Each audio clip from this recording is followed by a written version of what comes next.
be loyal to you, Master. I'll be loyal to you.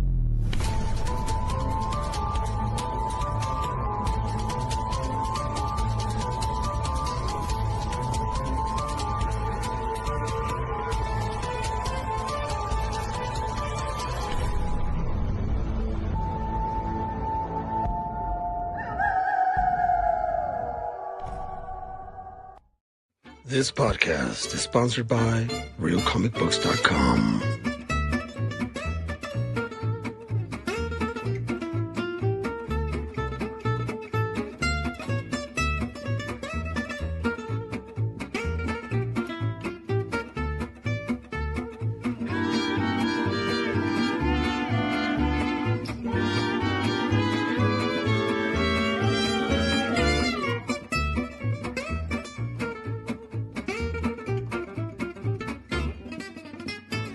RealComicBooks.com.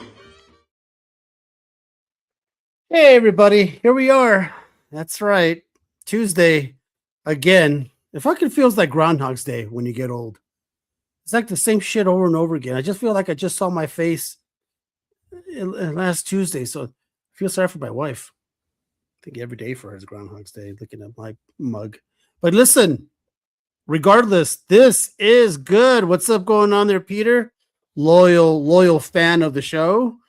We have a show today of I'm gonna say, let's see, how do I put this? It's one of those we're just gonna talk kind of show, right? What I mean by that is we're just have a bunch of topics we're gonna bring up. We're gonna talk about Supergirl. Don't worry, I know it just came out, no spoilers, but it still means that we're gonna talk about it. In other words, what did I think about it? There's three of us here who saw it, and the other ones have not. So no spoilers. Don't worry about it. Don't be one of those assholes that freak out. That being said, let's go ahead and bring the group in. All right, listen. Oh yeah, by the way, we have a new guest, a friend of the show, who's first time ever on any of my podcasts.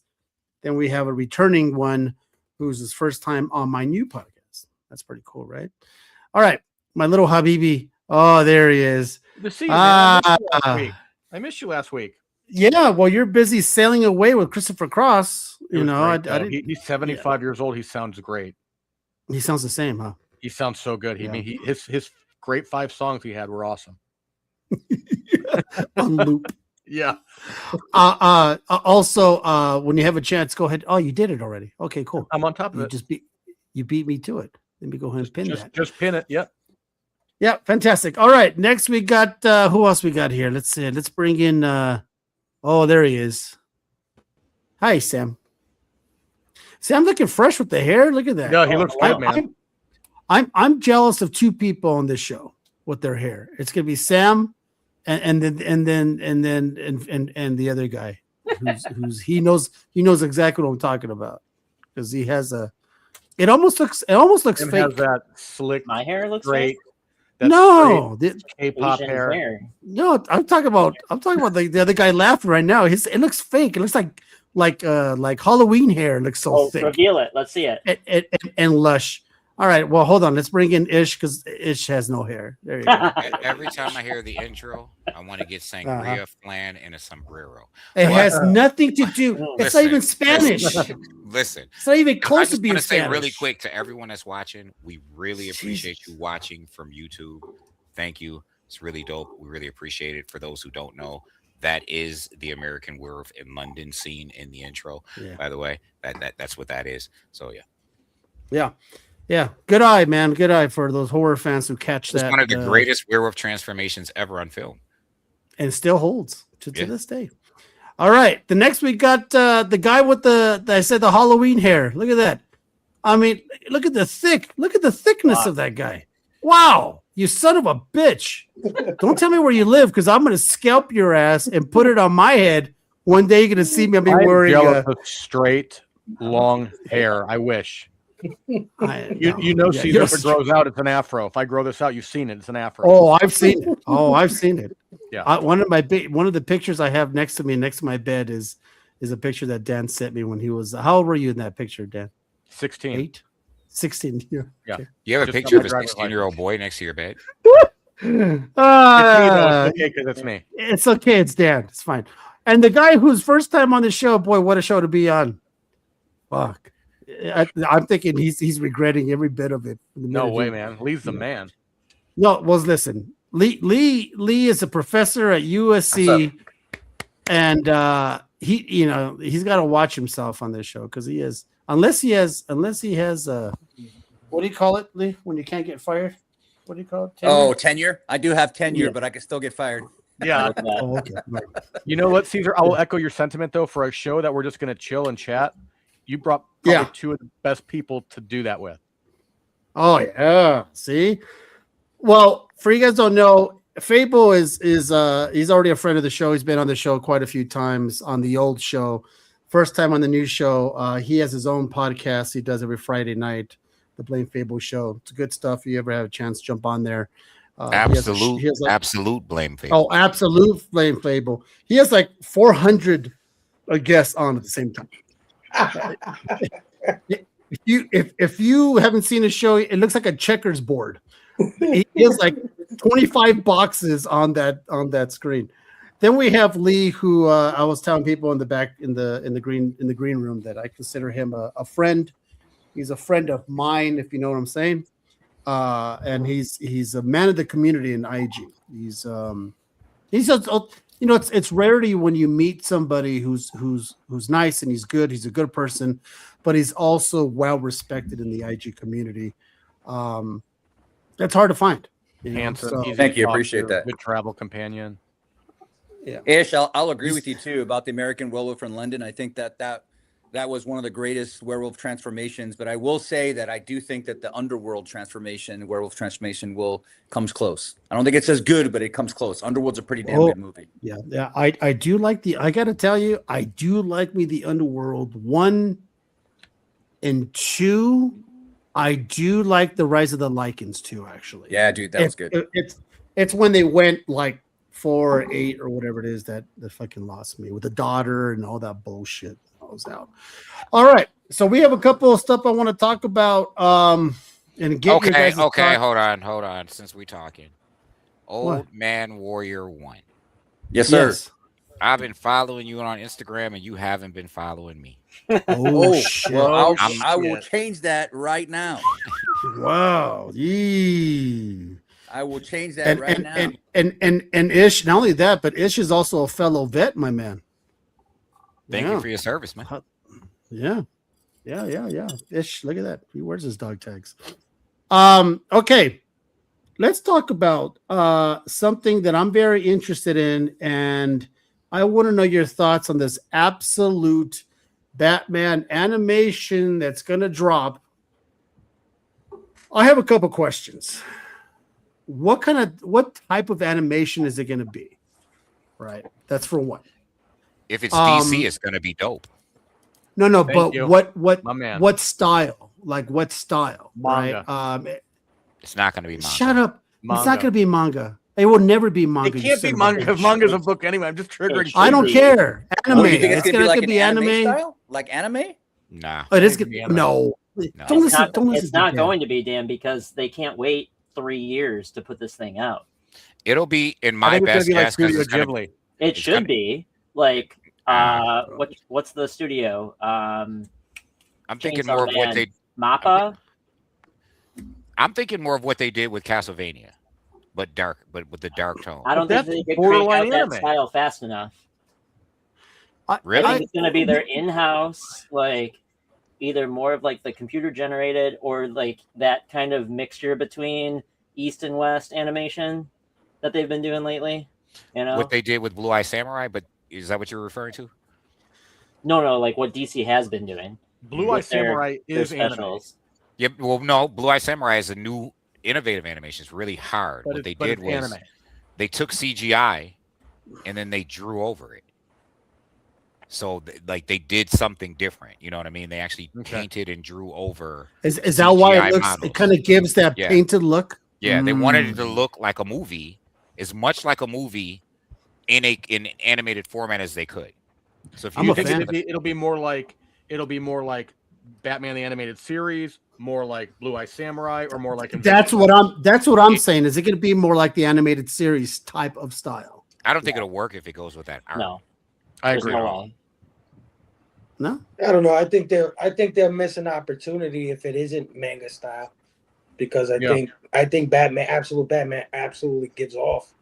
Dragota's heavily influenced by anime and manga. I just don't think the manga style appeals to a mainstream audience. Oh, I do. Yeah. I don't know. I don't know. I think I don't know. a lot of manga fans I'm out all there. into manga and anime. Dan is as well. Caesar hates that we're talking about even mentioning Here's Caesar. anime. Studio Ghibli, what? But the Well, thing is, I was gonna. Well, you son of a bitch. Yeah, I was gonna say I was hoping that I have this bet that with myself that how long do we go before Dan goes Studio Ghibli? There it is. There's the voice. There's son of a bitch. God, I hate Dan. You know what? I'm really contemplating of bringing Lee in to replace Dan. You probably get better. Actually, Lee, this is your audition. This is the audition. Jesus. it's This is your audition. because for those who are watching, if you remember last week, our gracious host Caesar posited the question: is Absolute Batman going to hold? And and here we are, right? 100%. Not only did it held, we get an announcement of an animated series, which has caused, as Peter just said. Yeah, look at I mean, Peter's comment. raw copies have doubled in price in the last week. 9/8s have doubled in price in the last week. Whoever and- bought that foil signed Dragota signed foil Batman 1 this weekend got a steal in a deal. It's interesting because I read an article that, in my opinion, is it's very telling, right? The article suggested that the one positive thing about this animated series is that they're striking while the iron is hot, right? They're not waiting for this book to die down, for this book to become stale. They are capitalizing on the momentum now, which is interesting because it's gonna bring a ton of new readers. It already brought thousands of new comic readers to comic shops looking for Absolute titles. And similar to what the Invincible cartoon is doing, if this thing is good, right, it's going to bring a ton of new readers to comic shops looking for Absolute books. Yeah. It's great. It's a great way to propel a property that's already hot to keep it hot. Yeah. Is it going to be Invincible-esque where it turned a lot of people on to the books from the animation, who people didn't really read the books? They saw the animation, they were like, I want that book now to read. If the animation is good, which DC Yeah. puts out phenomenal animation, shows and movies, yes. It's 100%. it's gonna do what manga is doing in the young audience, right? Well, Because when you say people reading the books, the people who are coming looking for Invincible books to the shop are teenagers and young adults who are coming looking for the Invincible books. It's not the 40 to 50-year-old who likes the cartoon, and that's what's going to happen. It's going to bring young audiences who are turning away from comics or growing up on manga. It's going to bring them to the shops and adding Batman to their pull list with their manga stuff. Yeah, that's why I say it's a missed opportunity if they don't do it in a manga style, because from what I hear, I'm not a shop owner, I'm not any of that, but the people that come in to get Absolute Batman, a lot of them are young, like you say, 20, 21, and they're manga people that are looking for something else in mainstream that's sort of like what they're reading. And these are the people that have subscriptions to Crunchyroll and things like that. They're really big on One Piece and whatever it is. And I think it's a great opportunity to capitalize off of the burgeoning American anime style, though. Like, it's a growing style. Yeah, but you can always do something stylistically in that vein, but still have it American. Like, remember Spawn? When Spawn came out on HBO, that was dude, that was amazing. I still rewatch that from time to time. Mm-hmm. It was inherently different than what we were seeing. It was an American at the anime time, style. right? Yeah. Mm-hmm, mm-hmm. I mean, So let me hope we get something adapted from DC's current style, make it a little bit more rougher around the edges, darker, grimmer, like a modern Batman the animated series. I look at 3 modern DC animations right now. There's Harley Quinn, there is the Creature Commandos, and there is Batman the Cape Crusader. Those are the three things that I'm looking at right now. If Snyder and Dragotta, Not My Adventures with Superman? You're not looking at and My that. Adventures with Superman, right? That's great Oh, too. good. But it's very good. If they don't do a shift away from that style and make it their own, like they did with Absolute Batman, went off because it was its own thing, fresh idea, gained a lot of readers, a lot of following. They need to do the same thing with the animation. They can't try to compete with the animation that's already out here. Well, I mean, Snyder's going to be a showrunner, Yeah, and, Snyder's like a producer on it. Yeah. So, I So, think they'll stay so true. couple questions. Did they say when? No. They didn't give an ETA. Number two, I'm going to propose what Peter put down. Do you think it'll be fresh stories, or will they grab stories from the series? I think they'll follow the series. They'll Yeah. follow I think so too. They would Yeah. have to. They would have to in order for it to catch on more. Snyder doesn't want to give anything away, Yeah. right, outside of the series. That's a good Right point. now, they have 3 seasons if we're talking 8 episodes, right? So right now they have 3. Or even like Even more, because by there's the 4 or time 5 this shit story drops. arcs already. Yep. Yeah, but by the time that cartoon hits the airwaves, they will probably be at issue 40 or 45. But it has to be. It has to be a sort of. I wouldn't say sort of. It has to be a rated R style. It's animation. going to Yeah. be It'll It's be going to be rated R. PG-13 at yeah. the very least. Yeah. Yeah, I because hope you they don't can go have. off the deep end like Yeah, dude, Invincible Batman did, where stabbing Black Mask in the eyeballs with his, Yeah, Yeah, but that's but not you know enough. what? That's I not mean- enough to give it a rated R, right? A rated And- R would and- be high level profanity, nudity, Well, a lot of you know what I mean, which it doesn't have, right? There's and profanity. I hope but it's not high they don't level. go that route. I mean, PG-13 is good enough. Yeah, I think it's For- good for enough. what And I the feel like series tell a good comic story. shows. Invincible did this, right? Like Invincible is a great story, right? But when they put it in the animation, like I'll give you a great example: the scene where Conquest is literally for 3-4 minutes disemboweling Mark. Yeah. Waid. It's like, yeah, a little dude, too much. I get it, bro. Like, I mean, I don't need to see that for 3 minutes straight. Or like, I mean, shock value doesn't always add value. So I would Does say he do that in the it's- comic books? It's a Does he Not do that that in the long, comic no. book? no, not like that. it's Not it's like a, It's not panel. It's not panel after panel after panel after No, panel. it was like they were No. dragged. I was like, oh, what's happening here? It's a little too much. Yeah. the art and the storytelling in the cartoon is better than in the comic book. The comic is really flat, to be honest with you. But Absolute Batman as a comic is a PG-13 comic, right? It's not an R-rated comic, right? There's not enough. There's no content in there that meets the R rating. Except Okay. all the Bane, Alright. Bruce Wayne body horror stuff that they were doing. The early issue body horror stuff, but even that is Yeah. is PG-13. It's but the thing is, PG-13 is more appealing because you can reach a broader audience. Agreed. Yep. Yeah. Good point. Oh yeah, 100%. I mean, the thing is that I personally think it's going to be, no matter how you call it, it's going to be a home run right off the bat, because everybody is going to go want to watch it and see what the fuck's going to happen, what's going to happen next, how are they going to do it. I even hope Comics Scott's- made a really good comment there too. Oh, the fuck that guy. You know, it's Scott, if you are listening, Mr. Snyder, I advocate to no trailers and do the most little preview as possible. Put yourself in the Because, bottom. well, let me tell you, this is the thing. I want to be able to watch it for the first time and not know what I'm gonna get. I kind of No want to do trailers that. is setting your property up to fail. No, trailers as in just give me a teaser, Oh, just give me you know something there's gonna coming be along. The biggest hype reveal ever for this. Well, you got to remember also, people are going to come in because it's Batman, not just because it's Absolute Batman, just Batman, period. But it's a reimagining of Batman, so you gotta introduce this more bigger, beefier, young, but poor Bruce Wayne. You know what I mean? You kinda have to Bronson, market I it. really 100% agree with you. The reason why I said PG-13 has a broader appeal because it opens up the platform To the kids. Yeah. It opens up more platforms Yeah. for availability. I'm Because- So guess what? Yeah. All the adults, all the parents can't just go by themselves. Now they're taking their kids. Well, I mean, if it to was the like a movies, strip show, right? they'd still take their kids nowadays. These parents are bringing their kids to anything. It doesn't matter. But That is you know, I will say, if I had to put money on it, and my betting average is not really good right now with the Supergirl bet we had, but either way, just knowing Dragotta's influence, if this thing is not more leaning towards anime than not, I'll be shocked.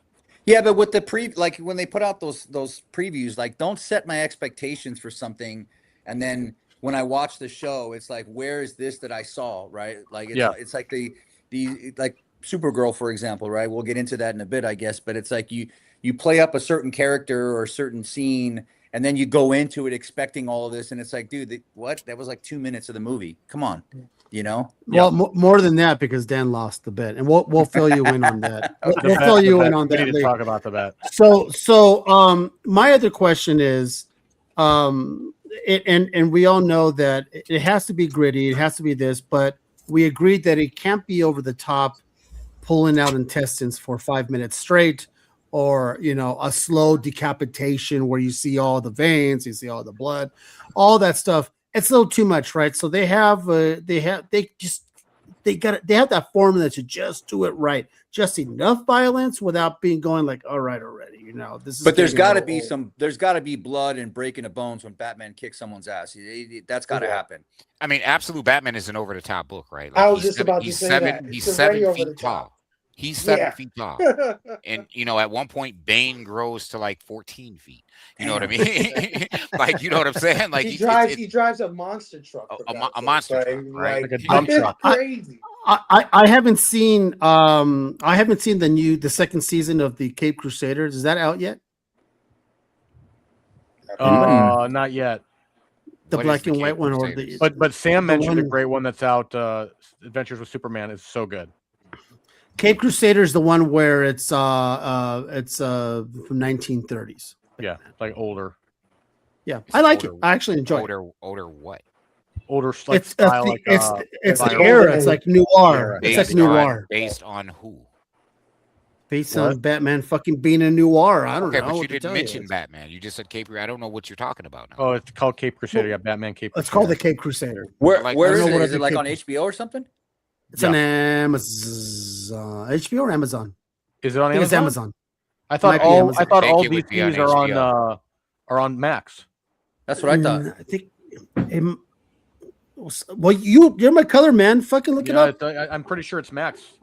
man. You're not making your job look good, my man. Fair enough. Lee's licking his chops. You don't even Lee's know like what channel you watch shows on. I don't have to. I'm the host. This is my show. That's What's the name of this freaking this podcast guy. again?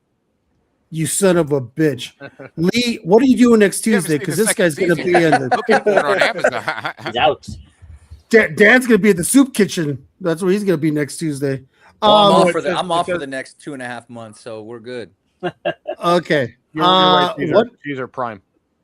It is Prime. Okay, yeah. Prime. My question, and this is a good question, and Pete, we'll get to you and your question. Absolute Batman, all the hype that's going on about that book. Where do you? What's the equivalent of? And I know the difference between now the DC and indie books, but where do you put this when it comes to the hype of other modern books? There isn't a modern What book I that's mean- close. So Yeah, I mean, I would say like what I'm trying to say is it like something scaling the children type of hype? Is it that's what I'm trying to say. Where are we in that? Absolute Batman, have we found out, is it a theatrical release? Are you talking about hype as far as comic or hype as I'm far talking as about hype as in the comic the book, the series. Or is this It's a going to be good one book. of those? There's a lot of books I like better, but it's a good book. I think the hype, and I think it's fair. It'd be a fair argument if someone said comparable with something that's killing the children. I say that because it took about 7 to 8 months for something that's killing the children to really pop. It took Absolute Batman about 7 to 8 months to really, really pop. We were on issue like number 7, and then everything started going crazy after Mr. Freeze, and then when Bane came, it started going crazy. The difference is, and the only difference, which is why it isn't a fair comparison, is because something that's killing the children is from a smaller press. So the volumes that they were releasing, every issue was much smaller. Something that's killing children had like 60,000 copies across all covers of issue number 1, and Absolute Batman had close to 500,000 copies. So, you know what I mean? But so it's fair to put something that's killing children in the same category because its impact was very similar with a lot less. But man, Absolute Batman is probably at the Absolute titles are probably the most successful. They are the most successful selling comics of the 21st century. The only thing that ever came close is almost 30 years ago with X-Men #1. You know what I mean? In 1991, with 7 million copies sold. But I think Absolute Batman has done something really strategic and unique in the modern comic books, and that it's taken good writing and combined it with good art, right? Like you don't sometimes with modern books you see some decent art but not so good writing. You see some decent writing and the art's kind of eh. But this Absolute Batman, I've read a couple of the issues. It's pretty darn good, personally. And I was not on the hype train when it first came out. I was like, oh, it's gonna die off because I'm a Golden Age and Silver Age guy, but it's kept up and it's kept going, and it's gonna. I think now I'm kind of on the train now because I think it's gonna keep going. I think something that's killing the children died off.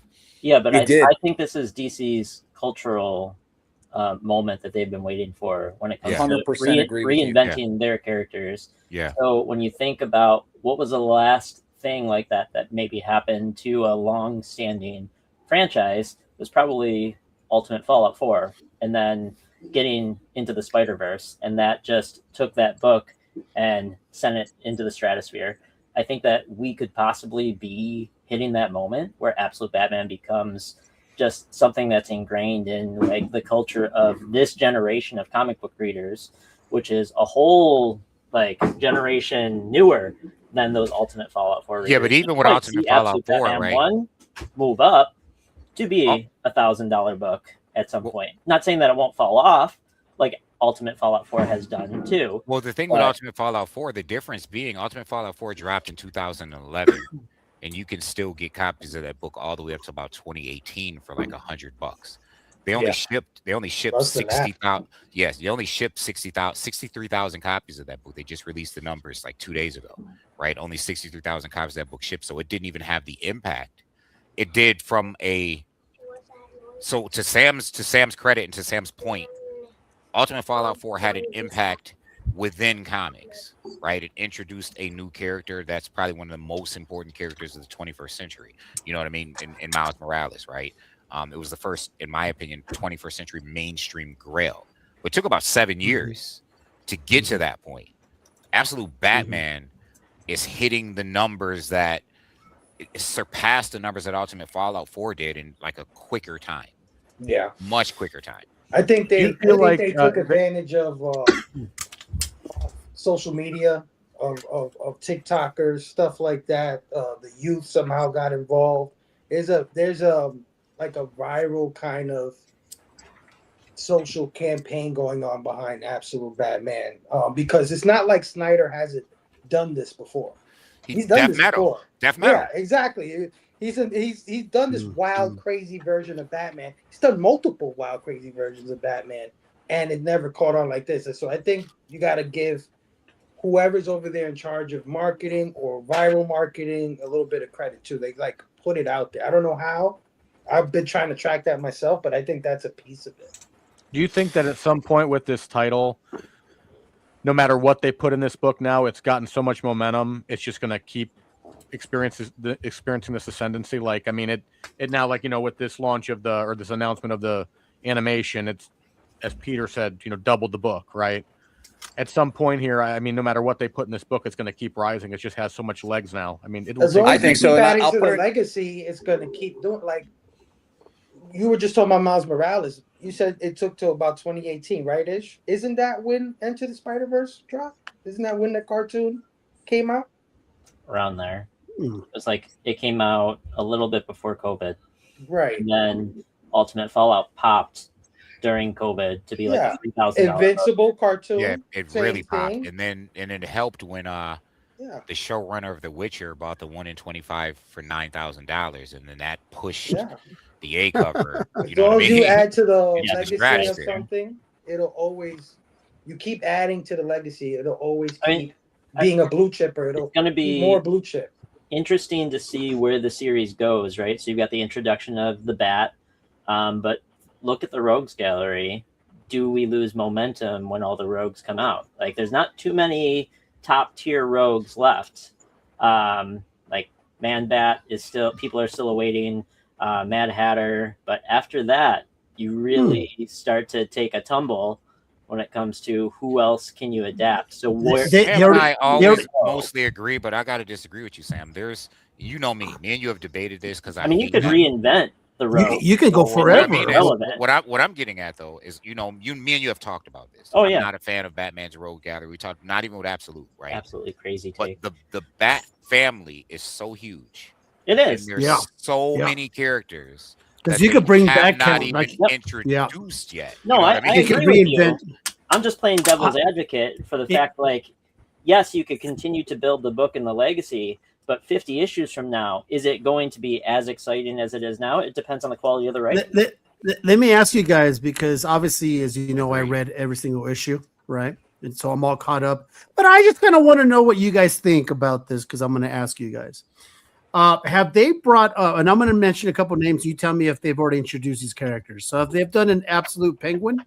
Yes. Oh man, stop, man! Put yourself at the bottom, all the way. Well, no, like, I need you out the stream. Just hold on. So they've already done an Absolute Riddler as well, right? Number 1, yes. Penguin, Riddler. Okay, relax, motherfucker. Let me just finish my list. You know what I will say? I want to go back to something Fable said, which is really can't read. He just looks at the photos, Bronson. Fable, Bronson, come on. You talk about the social media. You know what's funny? I remember when Absolute Batman first dropped, people were shitting all over the art. They're like, "What is this thing?" Remember, they were like laughing about it. Yep. But it was I'm not a fan of Dragoda. But it doesn't matter. I mean, but the point is, it was creating enough of a conversation that it kept inciting curiosity to the point now we're looking at the fact that his bat symbol was an axe before the book ever came out. You know what I mean? A friend of mine who's a retailer was like, "Dude, you got to see the Absolute Batman on TikTok." I don't have TikTok. I'm not really a TikToker. I don't like short form videos, right? But he was telling me, you got to see the amount of content being created on TikTok behind Absolute Batman. And I said, holy shit, right? So it's a lot of young people. Cover A is well, let me put it in. I'll put it in perspective for you guys, right? I'm a college professor, and I'm the only professor on campus that does this, and I'm a nerd and proud. I have 3 long boxes of comics in my classroom. I love this story. And whenever a student says something profound, like when we're having a discussion, I teach criminology, so maybe we're talking about the criminal mind, right? And they'll say something profound. I let them come up and get a comic book, right, for free. Hey, pick one out, right? And they love doing that. And these are 22, 23-year-old grown-ups, right? Recently, I've started to notice they'll come up when they say something to get a comic book, and they'll ask me, Professor, do you have any Absolute Batman? Like, Professor, no. do you have any more Naughty and Nice books? Yeah. I'll say no, and then they'll turn around. They won't even get a book, and they'll go sit down because they want Absolute Batman. And so that's how much hype is on this book right now. Yeah. So let's put that in perspective. Like, they will actually say, "Oh, that's okay. I don't want a comic book," and they'll go sit back down. I'm like, bro, there's some good shit in here. You know? Well, I got the run of Kingdom Come in here. Like, what are you doing? You're gonna leave it, bro. Caesar, go down your list though. Who else do you want to? Okay, hold on. Financial aid. Okay, good. I do have some names, but I just noticed that Dan looks like if you ordered Steve Jobs from Temu with that black shirt. I just realized that. What? Thank you. What? No, you need what did I say? Nothing. You just look like Steve Jobs from Temu with that a black shirt on. Yeah, and just your head. Okay, this is my guys. Toy Story. Toy Man. Do they have a Toy Man? Will they bring up a Toy Man? No. Okay. All right. Not yet. You said Man Bat, right? How about an Absolute? He's been on a cover of Man Bat because I think I do remember. Scarecrow. Yeah, we did the Scarecrow already, right? Yes. Shit, you know what? You might be right. There's not too many guys. Ra's al Ghul. He's been in Absolute Superman. Yep. That's right. There's all the other absolutes. That's right. Did they do an Absolute Bizarro? No. No, there we go. There's hope. Oh, we were talking about Batman. They've done Harley. They've done obviously Catwoman's got her own so series. They did all the cat Cassie Kane. They did all 5 Robins. Yep. No Grundy. Because then you get into Flash, right? Because obviously Grundy and Green Arrow coming up. Boomerang, Captain Boomerang, and the Mirror Master. Mirror Masters, Your popped master's You know. in there. Oh, really? Captain Freeze? Mr. Captain Freeze. Cold. Captain Yeah. Cold She popped doesn't up. like this shirt. Well, I'm there's just gonna Mr. Freeze, but then there's Captain Cold in Absolute Flash. Okay. So they're basically running the mill when it comes to the villains, right? Is there anyone particular that you guys wouldn't mind seeing be absolute? I will say when they introduced, so Hush will come.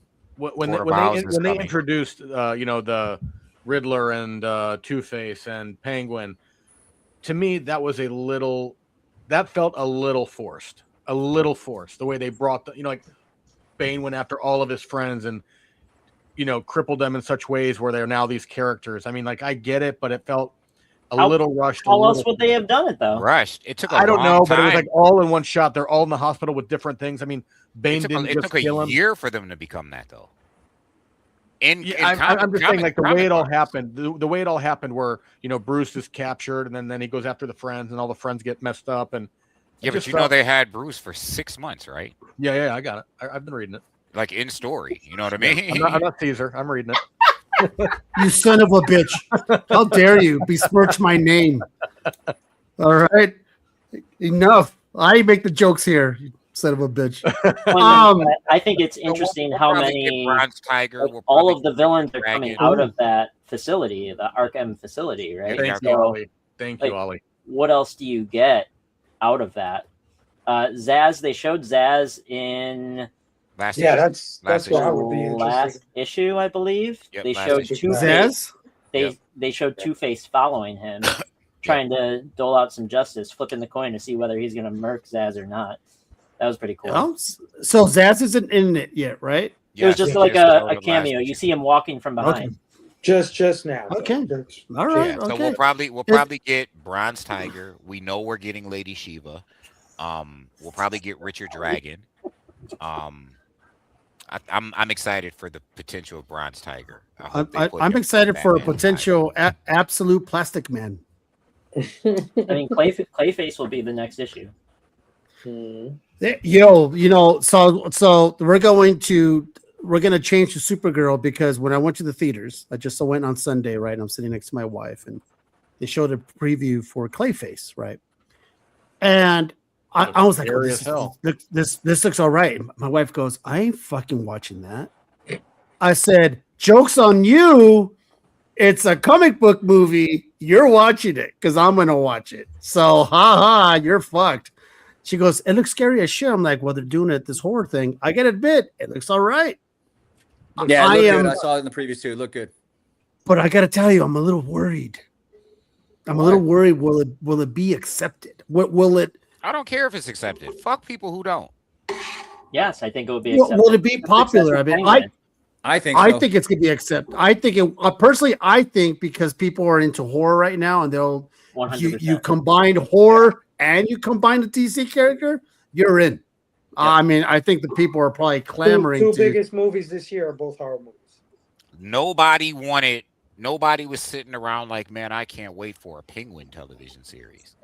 Man, that shit was fire. That series was so good. So good. That Fire. series It was so great. fucking good. Oh my god. Yeah, no. Penguin was probably one of the stronger series of that year, of last year, whenever it came out. Bronson makes a great. good too. Like the All right. animated series episodes with Clayface were some of the best, hands down. Because the character is compelling. Exactly. Yeah. The character is a compelling. Those are my favorite. Has anybody been watching the Harley Quinn animated series? Nah, man. I stopped. That's the Clayface I prefer. If you guys even YouTube it, it's funny. I can't wait for this new iteration of Clayface. Like What's the that? Notice how tortured, Dan says this things new twice. He says iteration it and in types it. Absolute. Like the tortured artist kind of Clayface. Yeah, he's gonna appear instead of as an Batman. actor. He's It's gonna gonna be The appear as reason, Batman. listen. The reason why Dan wants that Clayface because he talks like this. You do know what I'm talking about.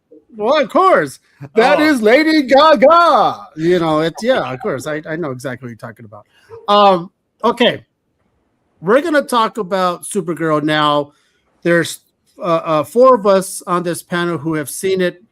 3 have not. No spoilers because I know it just came out. That can't be possible. But we can. That would mean seven But we. people are here. Huh? That What's cannot that? be mathematically possible. That 4 people on the panel saw it and 3 haven't. Oh wait a minute, there's only 6 of us here. Fuck. Is this There's one of those things there's you 3 of watch, us. but you don't watch? He can't read. He can't count. I can't read. I can't see either. Apparently. He said it's Well, that I'm damn fucked. Arabic number. It's that damn Arabic number system. Yeah, I'm fucked He's up. like, Yeah, you gotta help. You gotta help me out with that, Lee. You son of a bitch. Ish. You know what? This is Fable's audition. Also, he's gonna be moonlighting from his podcast to replace your dumbass. All right. So here we go. Supergirl. I'm gonna start first. So I went in already hearing the doom and gloom, the Rotten Tomatoes, and it sucks, and what do they do, and all that. They made her gay, and I'm like, oh well, okay. So I sit there and I'm watching it, and throughout the movie, I'm like, hey, this is entertaining, man. I mean, then they have a couple of scenes. I'm like, hey, that's pretty badass. That's a pretty badass scene. I'm gonna, I liked it. It was okay. Was it the best? No. Was it the worst? Absolutely not. Will I see that over? And it's female, eccentric. Obviously, it's main character. Will I see it over the Marvels? Absolutely. Will I see it over Madam Web?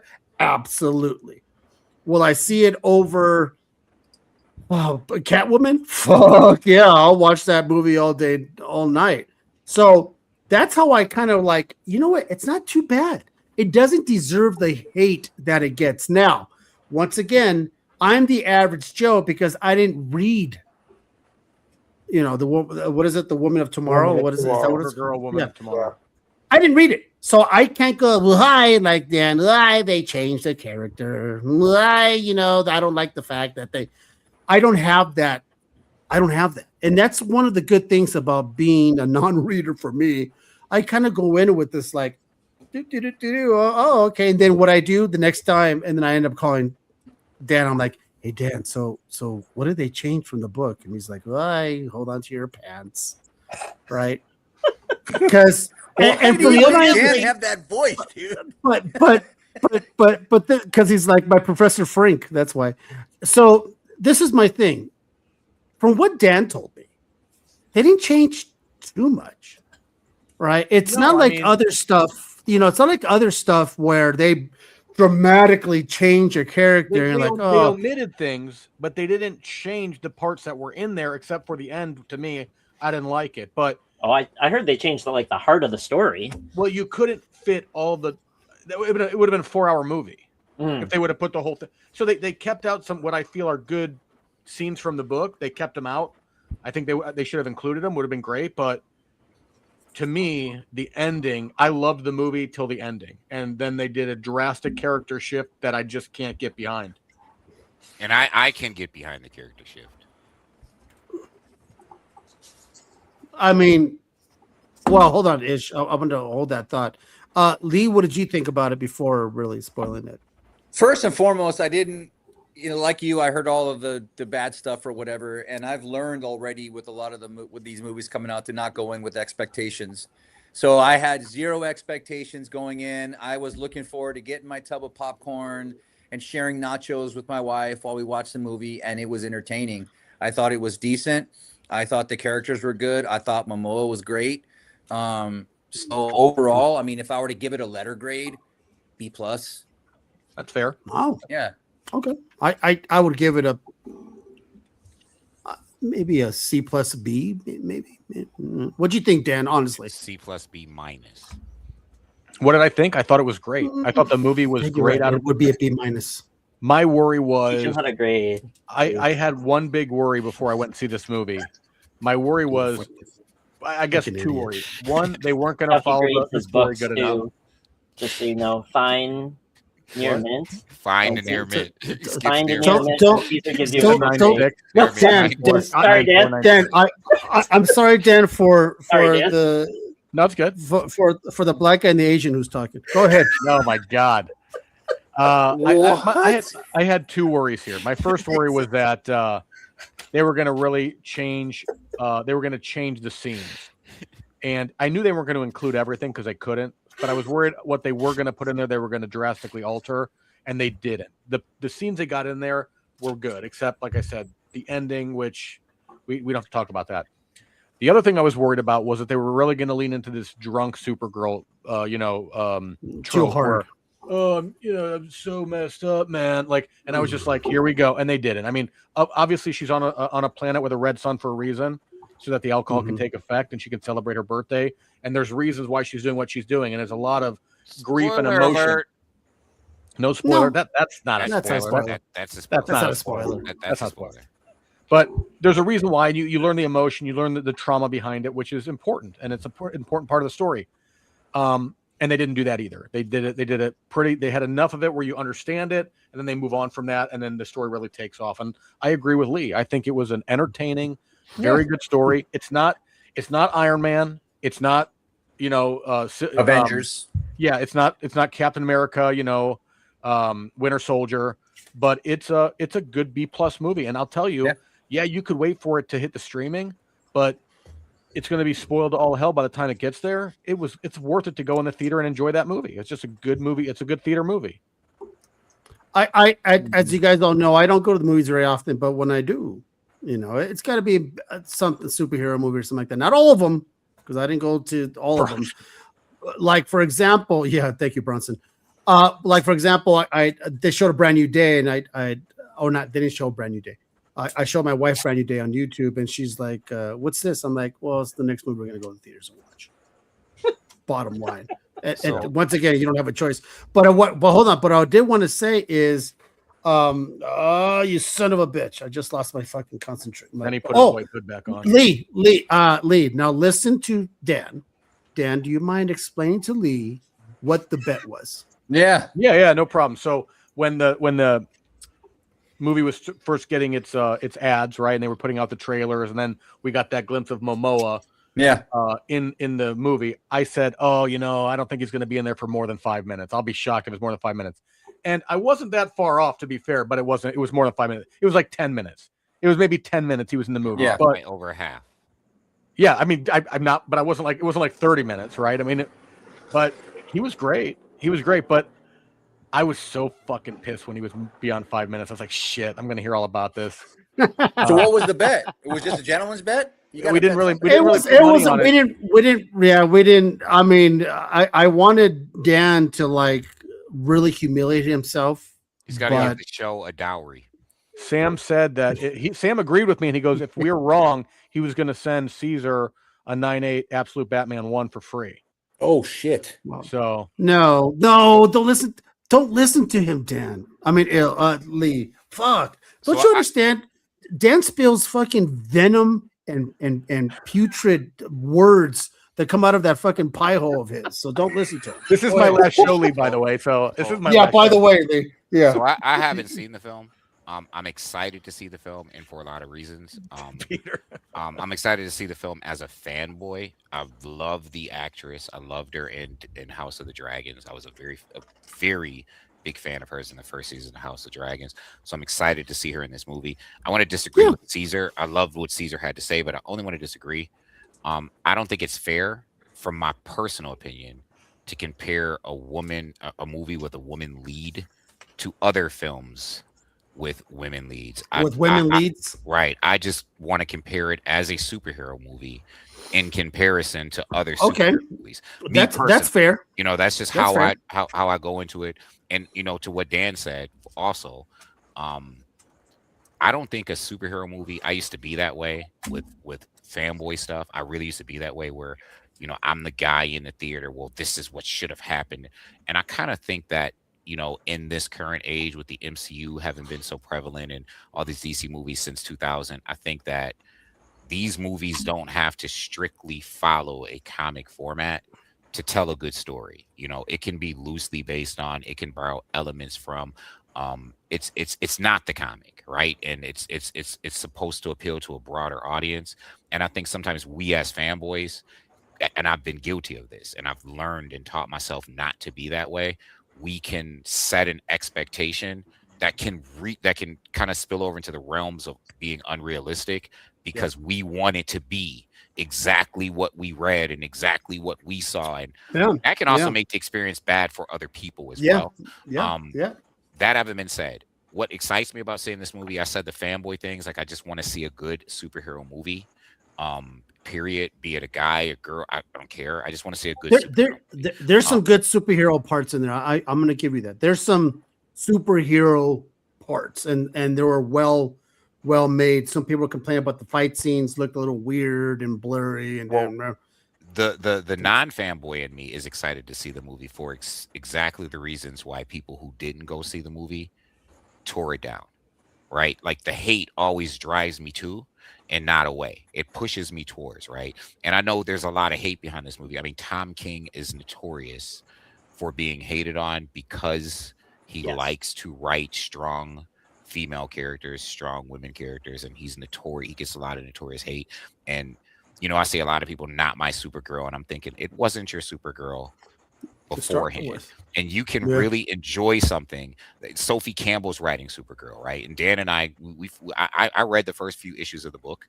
I enjoyed the first few issues. I didn't enjoy the rest, but because I'm not the target audience. But that's okay. There are things that can be, you know, somebody can do something for a specific target audience, and you can either enjoy it or you're not, or you don't, even if you're not the target audience, right? Like you can still, if it's, there's a lot of, listen, I liked Alanis Morissette's first album.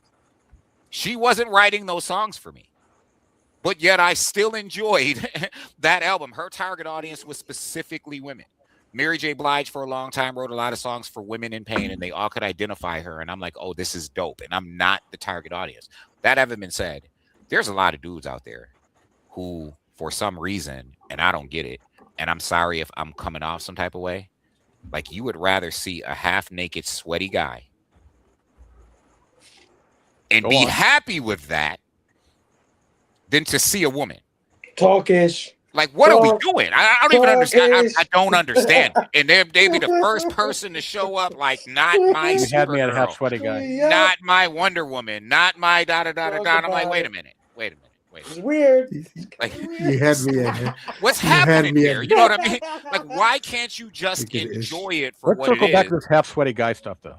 And that makes me, it's like, okay, because you're so against this before it even comes out the gate, God. I can't wait to get my ticket.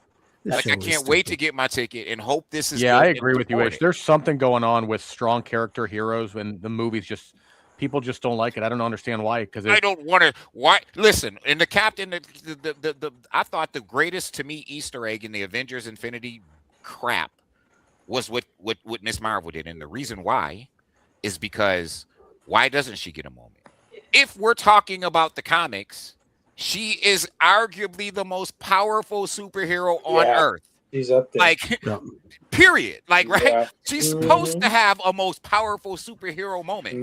Yeah. You know what I mean? Let me ask this question if I could, and I'm not smart enough to connect all these dots, but I'll ask, you know, Lee or Caesar or Ish. I mean, how much of this hate on Supergirl, and maybe even Masters of the Universe, which I both thought were entertaining, but how much of this hate do you think is really on the actual subject matter of the movie versus the fatigue of hero movies in general, and just the general economics that are happening right now, where, you know, when Iron Man came out in 2008, it was a vastly different time economically and just generally speaking than it is right now. I mean, do you think people are just not spending money, and so that makes it look like the movie's not as good as it should be, or B, they're just fatigued with?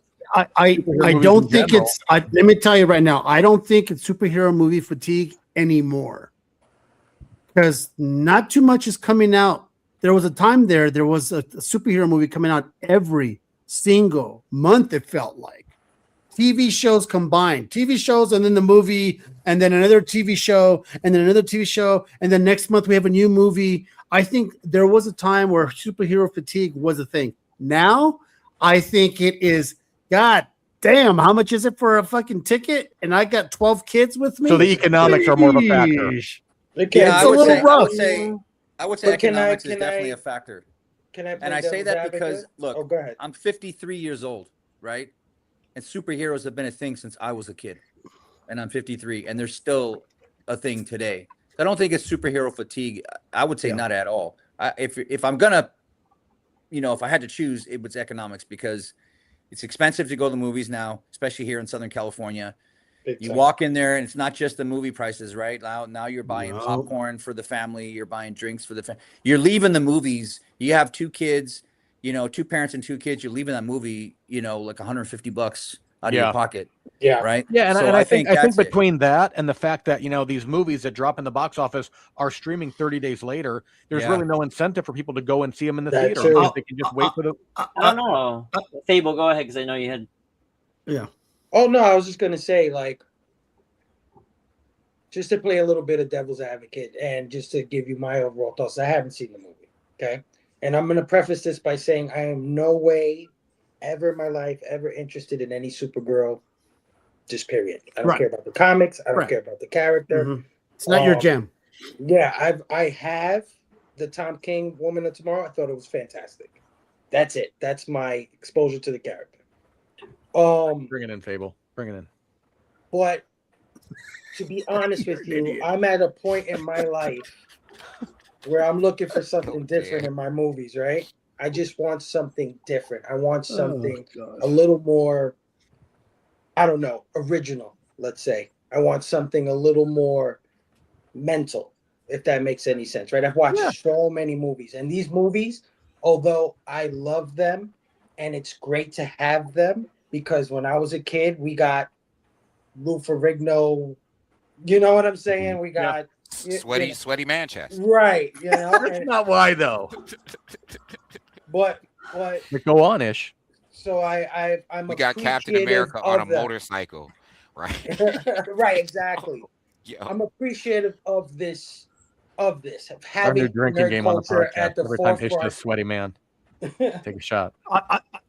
I'm appreciative of having this nerd culture at the forefront of pop culture, right? Our culture is now the culture. So I love that. But having seen so many of these things, 90% of them are formulaic, Exactly. right? 90% of them, I have seen it without seeing it, if that makes any sense, But right? Fable, do you feel like you're the regular movie watcher? Like you are very analytical with your movies. I've even listened to your podcast. I mean, you piece them apart in ways that a lot of average. I'm gonna viewers don't. say yeah, because in a year where we have Mortal Kombat, where we have Star Wars, where we have this and that are all nostalgic based, high, big budget movies, 2 small movies made by YouTubers are dominating the movie theater experience. People want to have something else, something new, something, and that's where I'm at. So I'm not excited to see Supergirl. I felt like I saw it already. If that makes any sense, right? Yeah. And my only fear, because when I saw the trailers, the first thing And I feel like that plays into what we call superhero fatigue. Yes. When I saw the trailer, the first thing that popped in my head was Guardians of the Galaxy. It's Guardians of the Galaxy. Oh my God. Well, there is a couple Guardians quips, things in there. So now that's not to say I won't watch it, I won't enjoy it, I won't think it's fun. I'm good with watching. I want to see Masters. I want to see, and I know I'm gonna like it because I'm a child of the 80s. I enjoyed Motu. I'm a child of the 80s, and I can enjoy a movie. I could turn my brain off. But I saw Obsession and I saw Backrooms, and both of those movies made me. I left the theater, kept thinking about them, and that's what I'm looking for in my movies these days. So just to play devil's advocate with you when you talk about superhero fatigue or whatever, and I think Lee said something really important is the financial part, because I have 2 little children, and when they see a Wolverine popcorn bucket, guess who got to buy that shit, right? Like, God, man, no kidding. I understand where he's coming from. So I completely agree with Fable. I've seen 2 movies in the past month and a half. One was Mandalorian and Grogu, and one was Obsession. And my daughter wanted to go see Mandalorian, took her, and the entire time I'm watching, I just felt like I've seen it. It's because it's pretty much like season 4. It is like season 4, but at the end also, it's back to status quo for them. I did like those little furry guys, though. I mean, it was fun. It's a great summer popcorn film. My daughter absolutely loved it, but there was nothing. Everything they did in that movie, they did in the television series. Nothing new. Right? Exactly. That's why I didn't go to the theaters and watch it. But I feel like most of the superhero movies, like I am one of the biggest Spider-Man fans. Like I've collected Spider-Man the entire run. That was like my goal. I'm not excited for this film. Yeah, see, this doesn't bode well for the Marvel hasn't Avengers done and enough those to movies get that are people coming out. excited. Marvel But- hasn't done enough to get people excited for their movies in the past 2 years. And I Correct. mean, look, they got this big doomsday venture coming, and it's like, yo, But I what think did you people do to are really voting promote with it? their dollars, but they're also they're looking for an experience, something new, something that's going to stimulate like that theater going experience, something that they can share with people. Like I went and talked to folks at work that I would typically talk to about the next season of whatever. I think only one person watched all of Daredevil and the Punisher special. Wasn't me. And I haven't watched it yet. Yeah, but can we That's say good. the Punisher special was fucking lit? Like, Yeah, I mean, here it's amazing. that director hit the gas I'm in. and didn't take his foot off the gas. Yeah, I agree. No, the Punisher is no That's shit. the same So reason let me- why let me I can't keep- go see It wasn't Fire me. and I wasn't the one person in- who watched it, who didn't watch all of it. It theaters. wasn't me. And, you know, Sam, I Let think me- you make a really good point because and also, you know, Dan, I think it was either Dan or Caesar, you said something about watching it at home. I think with where we're going in the future, I don't know that movie theaters will even be a thing It's so 10, sad. 10 years from now, right? So I think you're absolutely right. If they don't come up with something different, what are people going to say? I'll wait for it to come out on Prime. And Lee, and we're I'll- doing this I'll to pay the ourselves, $9 Lee. to watch it. Lee, we're You doing know? how many times do you like get shit from Amazon? You order it, shows up, you're like, fuck, what the, Yeah. the malls are going away now because look at them, they look like shit, right? They're all going to because of Dubai. Amazon destroying the malls. We're doing it with theaters. We're going to do it with comic books because everybody's doing digital subscription. All these Yeah. things that we love, they're going to go away. I mean, like at some point, you either got to help out or you're just going to get what you get. And I'm not saying that to like go and do it like a pity watch, go to the theaters for pity, but I'm saying like everything isn't going to be like an Oscar award winning movie you're going to go see. Some things are just for pure entertainment and it's just for fun. I mean, that's really what it is. And Supergirl is not Godfather. It's Well, not. I think these Hollywood these has always two had a formula. films are like a wake up call for Hollywood Yeah. in general. That it's more about story and not formulaic, retreads. And Yeah, but the problem something is those movies don't different. sell tickets. Yeah. You're right. But historically, right? Like you take, for instance, Shawshank Redemption. Oh, was- great movie, was- dude. But not a great theater film. Yeah. Right? Like Oh, No, no, yeah. John Bob- Carter of It's gonna be Mars. like you know what I mean? John It's Carter of Mars. avant-garde, Yeah, really but great movies. you're saying that on a historical level, and I get that you could compare to the past. The past usually repeats itself, but there are times when the big budget, the Hollywood thing isn't working, and then here comes this low budget indie or horror film that comes in. Yeah, but sparks Fable, that what I'm light saying again. is, Yeah. right? And I'm these not. movies are outselling your Supergirls and your Oh, yeah. your And Star Wars. I'm not saying that every movie should be Yeah. like that either, Ish. But Yeah, no. But what For- I'm saying is, for I'm not doing a every- past comparison. I'm doing a historical precedent, Yeah. right? So Yeah. for every exception, and there are exceptions, right? There's a Seven, right? There's a Forrest Gump, Yeah. right? These are exceptions. These avant-garde, really well written, really great stories that word of mouth brings people to the theater, and they make money in the long term versus the opening weekend. But I want Right, my it's- exceptions in the superhero genre. I want my Dark Knights. I want my Guardians of the Galaxy Volume 1. I want my I'm with you. I Winter agree. Soldier. Like Yeah, that's it could what be I have deeper. not been getting from It could be superhero deeper. films. Yeah, it could be more. I agree. More introspective. It could be. I mean, It could be look at big it. and The Dune bombastic. popcorn bucket. The Bronze. big and bombastic isn't it anymore M. because Night Shyamalan did a series seen of so many superhero fucking movies that were spaceships, exceptions, you know? right? Popcorn buckets. They should do a 7 re-release and just give you the box as a popcorn bucket. Oh, that's so badass, dude. That is such a fucking And they badass write on it, what's in the box, right? What's in the box, man? What's in the box? Oh, that's good, Sam. I'm And it still, doesn't I'm What's in still the in box? that. It's a large popcorn. What's in the box, dude? and it doesn't have to be a big heady movie either because we're talking about we're gonna review Speed on Friday. If you do your homework on Speed with Keanu Reeves, that movie had a $40 million budget, made $340 million. You know why? You know why, what I'm Fable? saying? What a But great. You know why? It was also formulaic. It just, Right, it but just, it was it just gave you a it was- different it was premise. so with the different same from formula. 1990. But it was what different was for the coming out. time, and Right. plus you have Keanu Reeves going, reach up and grab my hand. That is what sold the Keanu movie. Reeves. The premise Good at was everything. different, but it followed a formula. Hollywood, when they want a blockbuster, I've there's been a I've been formula. waiting to do that in 2026. Reeves is Listen, great. I'm gonna tell you guys right now. Dude, I Keanu went Reeves is good to at everything. we went to Walgreens and we Except picked for up acting, like but he's still dope. Dude, if your wife With- cheated with- on you with Keanu Reeves, you'd still be proud about it. You'd be like, man, that's not true. I would kick his ass. yeah, right. Keanu Reeves, if you're listening, I'm just kidding. Please come on the show. Listen, this is my thing, right? We went to Walgreens and I bought Whoppers, M&Ms, Reese's Pieces, and something else, and it came out to like $10.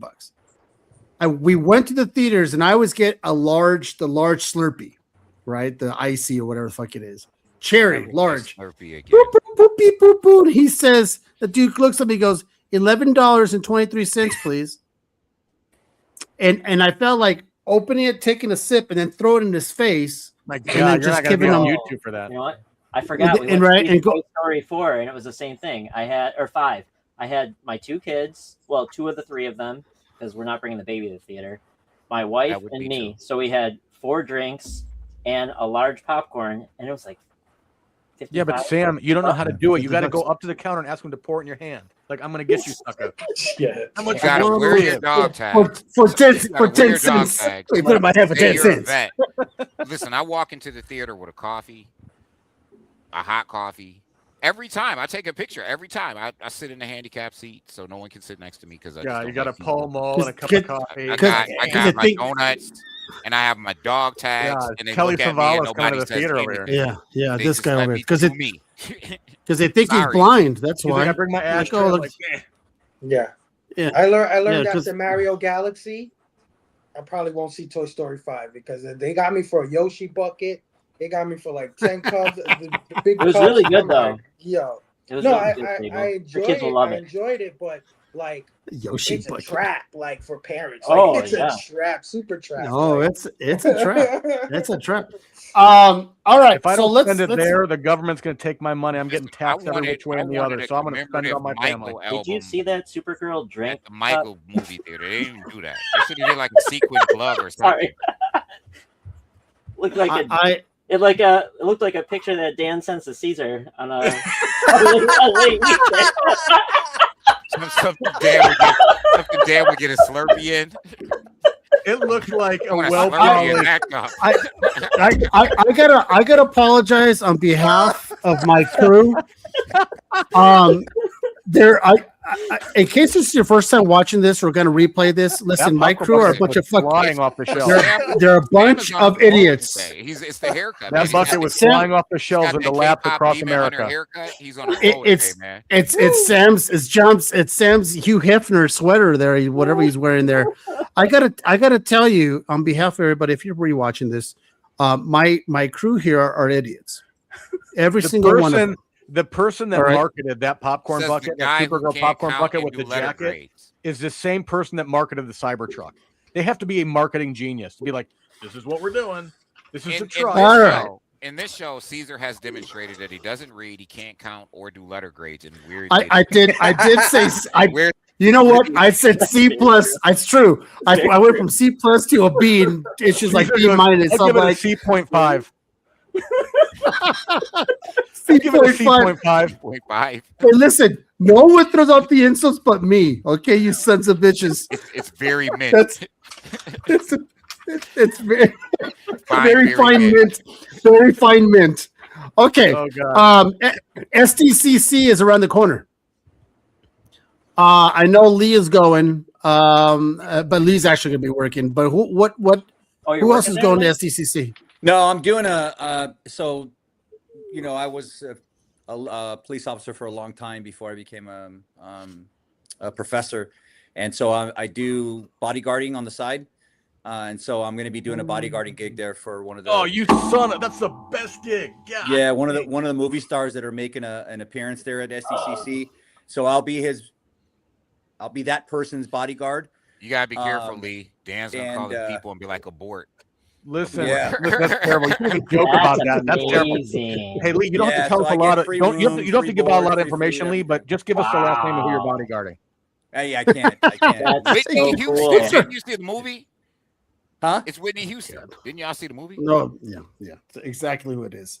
That's why It's his Whitney name's Houston. Old Man Warrior 1. Like he's Lee, god damn it, man. that's amazing.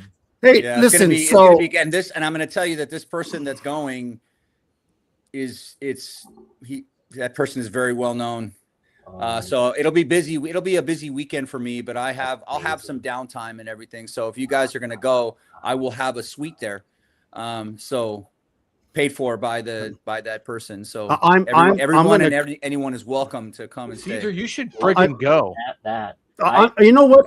I think I might go and bunk up with you, old man, and then I'm a pretty big you're guy. going, I Sam. could probably. Sam, are you going? Yeah. Okay. Who else is going? Well, I know that. I think that's about We'll it. be selling the Supergirl Well, popcorn buckets. Our buddy Ali B in the chat, and I will be there. Okay. Hey, well, Leah, I'm gonna go, and then I'll just throw on a suit with a little earpiece, and I'll fucking bodyguard. Fuck it. I could pull it off. I'm in good shape for a fat fuck. All right. Hey, so we're gonna talk about so SDCC. They're planning that it's gonna be pretty. Oh God. Just the thought of how crowded it's gonna be, and the smell. My God, the smell. God. It's gonna be fantastic.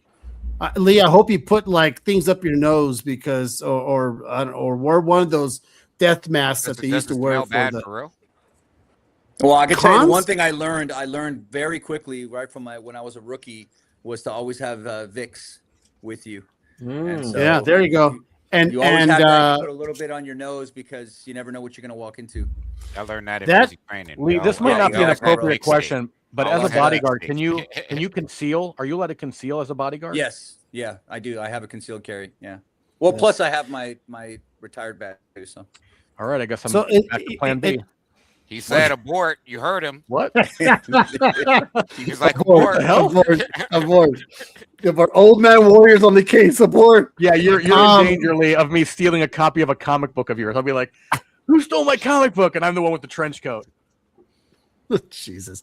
Listen, everyone's gonna be there. I guess I don't know, man, because as you well know, and you're Sam, you're going. It's still a pricey. It's still the priciest fucking gig in town, right? YOLO, and people are YOLO, man.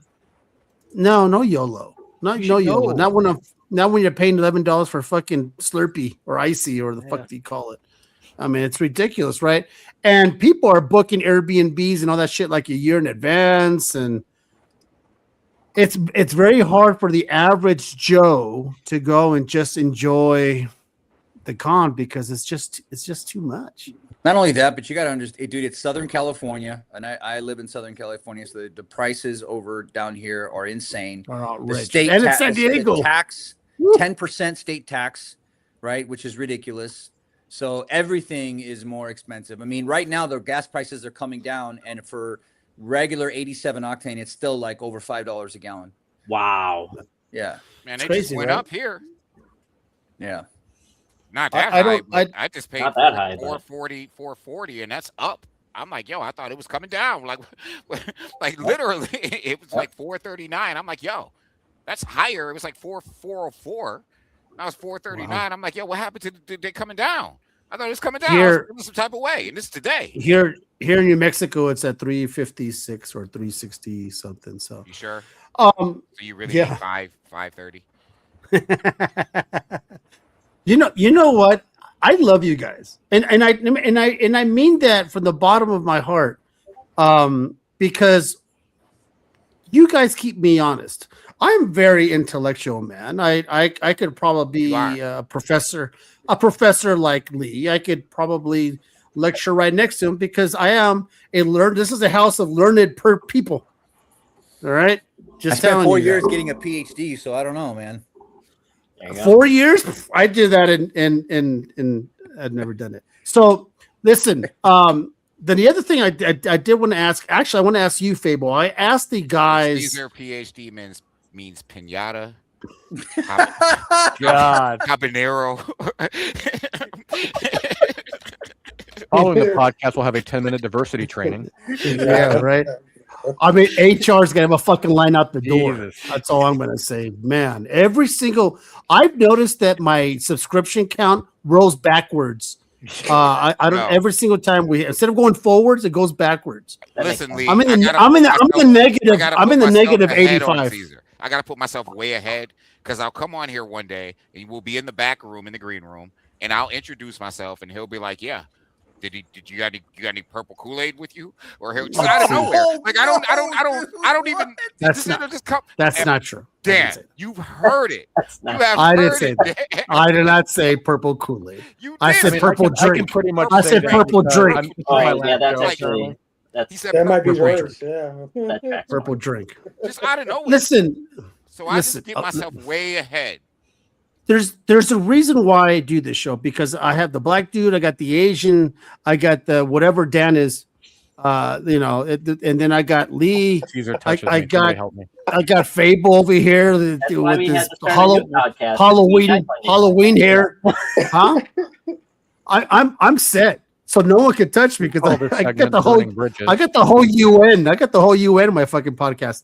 You literally do, because I wasn't born in this country. I'm not from America. Oh, see, there you go. There you go. See, there If you go. you can guess where I'm from, Sam, in 2 guesses, I will send you $200 in books for free. I can guess. In 2 guesses. Albania. No. Hmm. I will literally send you $200 in books. Look at Sam. Look at Sam. I have no clue. Dan, go ahead. Wow, not even for $200. Dan knows where I'm from. Oh, Dan Not even knows. for Dan knows. Yeah, he's not from the U.S. I think Hawaii. What's I think what's your I think name? I even You don't know. want to say it on stream. I was going to ask what your name was, but I didn't want to say it on stream.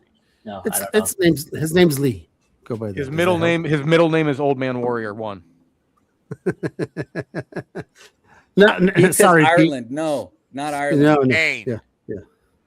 No. no, that's not Spain. I'm 8th fair. generation on my mom's side, born in Zimbabwe. Oh, wow. There you go. Wow. Yeah. Wow. You should have known that. You should have known that ish. Fun I was gonna fact. say South Africa. Me too. Wow. Born in Never would've Zimbabwe. guessed.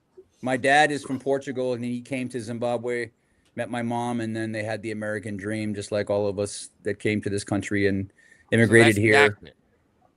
Huh? That's the accent. Yeah. Do you speak Portuguese? Used to fluently. Yeah, we came here. I spoke Portuguese, English, and I spoke Shona, which is the tribal language where I'm from. Wow. Because we lived in a very rural area, and right next to, like right outside of our house, was the Mushana tribe. And so, but it was one of those things where my parents were like old school back in the day in the 80s when we came to America. It was like, we're in America now, you're going to be Americans. And my mom was real big, like, not speaking that you're speaking English. We're here in America. We're going to assimilate to this culture. My dad, on the other hand, was not, that was a big point of contention with my parents growing up, because my dad wanted us to still speak Portuguese and the other languages. But my mom was like, I no, think she it was would've so been dope afraid. if- She I was, think it would have been dope if you kept them spoke. yeah, I know, Like, I man. think And it's my mom was important. so afraid growing up, because back in the 80s, people used to make fun of us and kids were really terrible Wow. back then. So now my we're gonna mom was like- recommend that you replace Ryan Gosling as the next Black Panther. Hell, why not? You know what? Since we have some time and we have Dan and Fable here, who are both readers, I want to ask you. You don't read Well, I too mean, much. You so don't are read, do Issue you, Lee? Sam, and so is Lee. Well, no. Everybody I- here is a reader, but you, Caesar. Oh, no. Who isn't a reader is you, bro. Because no, I say that because let me fucking finish, you four-eyed son of a bitch. Let me fucking Wow, finish. Dan, he just keeps going in on you. That's all right. That's all right. So because I already asked this, I already asked this question to Sam and Ish. Is Wait, there see, a story? how many eyes Is do you there have a right book? Is there, what? How many eyes do you have right now? Not 4?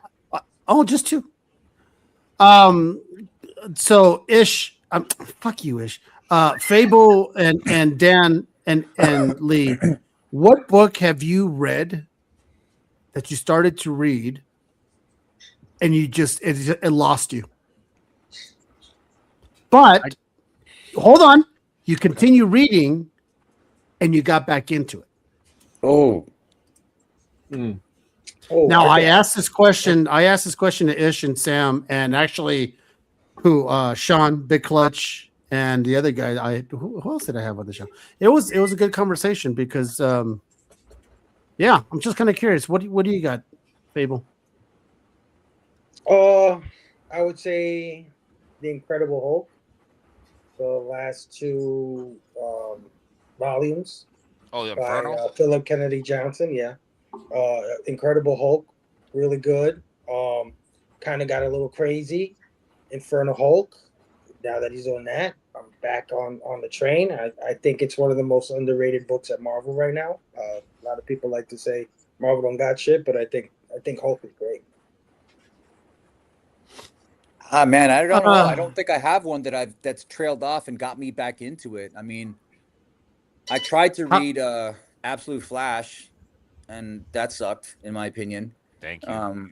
That was fucking terrible. So that I just stopped reading it. But I don't know that I have a book that I don't know. For me, if a comic grabs me, I'm into it and I'm reading it. Like, you know, like Invincible. Lee, how many issues, Lee, are you in? 3? Flash? And then you're out? No. Anything. Do you give it three issues and then you're out? I typically give it 2 or 3 issues. If it doesn't grab me in 2 or 3 issues, then I can't, like, because then it gets to the point where it's like you're reading and you're like, what did I just fucking read? You know what I mean? It's like, oh, dude, it's so bad. You know, Absolute Flash for me was that. That's the consensus, it seems. The Absolute 3 Flash. issues Yeah, right. Terrible. It was And terrible. that's Not right. anymore, but it was. But you said it drew you back in after the 10th. Yeah, but I don't issue. read it. There were a couple issues, so I don't. Let me clarify. I think Absolute Flash is the worst. I guess I'm not absolute book, answering this period, question. point blank. 100%. By I number guess. 10 or number 13, when they introduced real Gorilla By Grind, the time issues on gets this good. show will be over. it's not good enough for me to continue reading every issue. Yeah, looked all sad.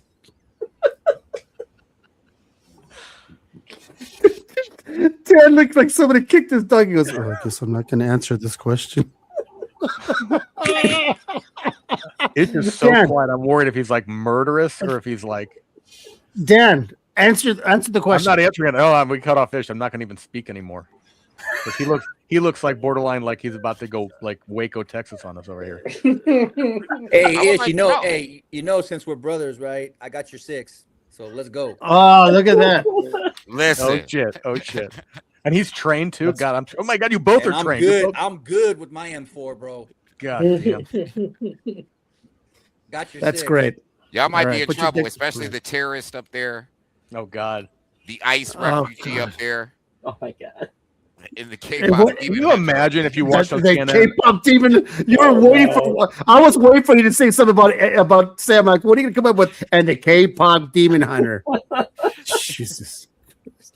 Okay, Dad, go ahead. What's that I'm one just story thinking, that? like when you watch the SEALs go in and like take out Bin Laden or whatever they did. Like, can you imagine that here? I mean, you probably feel Weren't you- sorry for weren't me. you Like, this guy's there? got cartoons Yeah. all over the fucking room here. Like, what? Weren't you there? I can't. God. I can't. This You is know so what, terrible. Dan? Just answer the fucking question before he opens his So here's the mouth. thing. I think the one I stopped reading and then got back into it was Monstrous. No, I'm just kidding because I could just tell Ish is going to get so pissed. He's just like, "Yo, fuck yourself, man." No, I'm kidding. Monstrous is great. Sam too. No, I will tell you. So generally speaking, it doesn't happen for me because you said the 3-issue rule.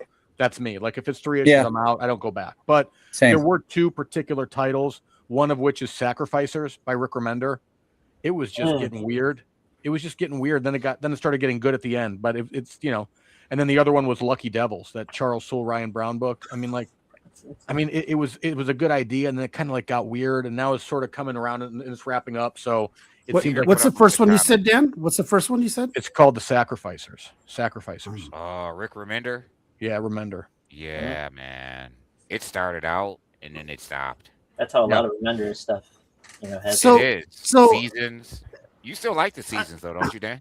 Yeah, I'm reading it. It's entertaining, but again, that's there and again. It's one that's now it's taken off again, and it's like 14 issues in or like 11 issues in or something like that. But it's but you're right. I mean, 7 to Eternity, I think was one, right? Escape is Yep. doing that for me. Like it started off Tokyo and then it Ghost. died down, and now it's picking up again, and it's like it's good, but it's got these lulls.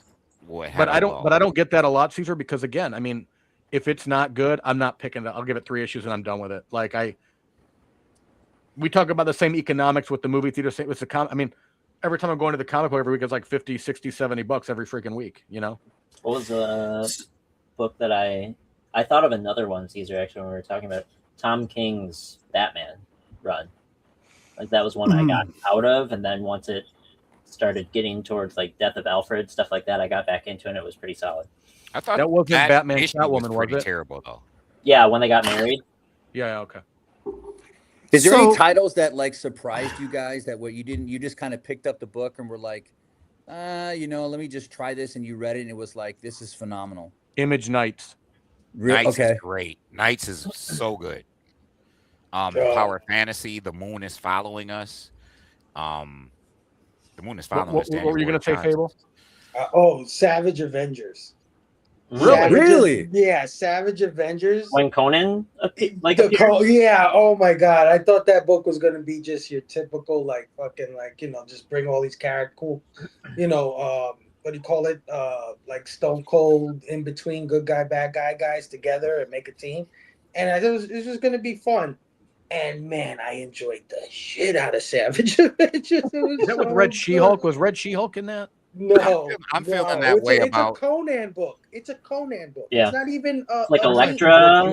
Yeah, right. And it's Conan gets Peter, transported to the modern era of 616 Marvel, and he has to contend with whatever's going on. And the crap that happens in this book is so wild that you don't even I don't even know how Marvel published this without an M rating or a red band or whatever the hell it was. Watch the book as Marvel lost the Conan license. Yeah. Oh. No. But, really? It's insane. Like, okay, I'll give you one scene here. Conan. It opens up with Conan on a bed full of hookers. Right? Oh shit! Got a bunch Go on. One of the hookers has a prosthetic leg. Okay. Okay. Yeah. It's getting better and better. Keep going. One of the hookers gets up in the middle of the night to go take a bump of cocaine, right? But the cocaine is laced with some kind of weird shit that turns them into demons. So when she takes the hit, she starts transforming. Conan wakes up out of his stupor, grabs the fucking hooker's leg, the prosthetic leg, and beats the shit out of her with the prosthetic leg. Jesus. And I'm like, yo, this is crazy. And I love Savage Avengers. Go read Savage Avengers. Freaking awesome. You know what got me, and I did not expect it, and maybe no one's going to agree with me, but Beneath the Trees Where Nobody Sees. Oh my God. That was so good. Holy crap, was that good. Yeah, it was really good. Yeah, right? Yeah. What's getting me right now, and it's only 2 issues in, so I'm hoping it sticks the landing, is Supergirl Survive. Oh, like, don't ruin the issue 2. Don't ruin issue 2. Man, it just was it good? Yeah. Issue 2 is good? Yeah. Oh my God. I'm gonna truly ask, because you guys all read, what the fuck are you gonna do with all those books that you guys bought? I'm gonna let my grandkids read them one day. That's what I'm gonna do. I'm gonna read them to my grandkids. Same with you. You're just gonna keep them in the box and just wait for the next generation. I'll probably call Midtown and be like, give me a good price. Take all this crap away. I just don't have the storage, man. I'm already too many short boxes in. I can't imagine what'll be in. I can't imagine your collection of toys, let alone your books, Fable. It's just too much, man. When COVID, I got in the COVID era, right? I'm one of those COVID collector babies. Like I collected when I was a kid, like 8 to 14 years old, and then I gave it up, right? And then 2019 rolled around, picked up comic books, got really into it, but I went super ridiculous, right? Like I was buying like every variant for every book. Like I have 4 variants for every issue for 15 different comic, like ridiculous. So I amassed this like ridiculous collection that now that I know my taste, now that I know the writers that I like and the artists that I want to follow, I can easily get rid of 75% of it. Like you should think about as a contingency who you would give it to. Maybe a Middle Eastern person, just just to be on the safe side. You don't want to get stuck with it. Yeah, I'm moving like 75% of my collection. Yeah, dude, I got like 150 short boxes. It's insane. That's nothing. Well, for you, it's nothing. For That me, is not it's nothing. like, That's a it's lot. taking over a whole room. I don't want to talk. That's bad. It sounds yeah, like Right. hold- Sam can relate when I say sounds that. like hold sounds like hold my Sounds like I beer, got right? 150 Right, short Sam? box under my mattress. It's bad. Yeah, but I did this in 4 years, right? Like you guys, I don't know how long you guys been collected, but I got over 25,000 in like 4 years. It's just it's crazy. A lot. It's too much, yeah. Yeah, Well, I sold off. I sold off most of my personal collection because I inherited my grandfather's collection, and Ah, so I have Don't break like. it down, Peter. Do not. Well, let it I mean, break I have so most of I became a seller on Instagram solely to be able to pay for the grading fees because I have in my grandfather's collection that I got from my grandma, I have the entire run of Marvel Mystery. Wow. I have Batman 1. I have Tech 1. I have Tech 31, and then I've got a bunch of like really old Archies. So those are all going to be going to like I was originally they're all going to be going to pay for my son's law school when he was still going to go to law school. I was going to send the Techs and the Batman off to Heritage and Comic Link, but then he ended up getting a job as an investment banker. So now I'm still going to get them graded. It's just going to cost me an arm and a leg. So all of the money I make from selling. How you know what? That's a good question. How much is it? How much would that cost you? Well, They the want Batman much one would- that I the have, value of the book. yeah. So Yeah. the Batman one I have, looking at it, and I've become really, I think I'm pretty proficient with grading, and I would say, and I've had a couple of people that I trust look at it. It's a 5560. Yeah.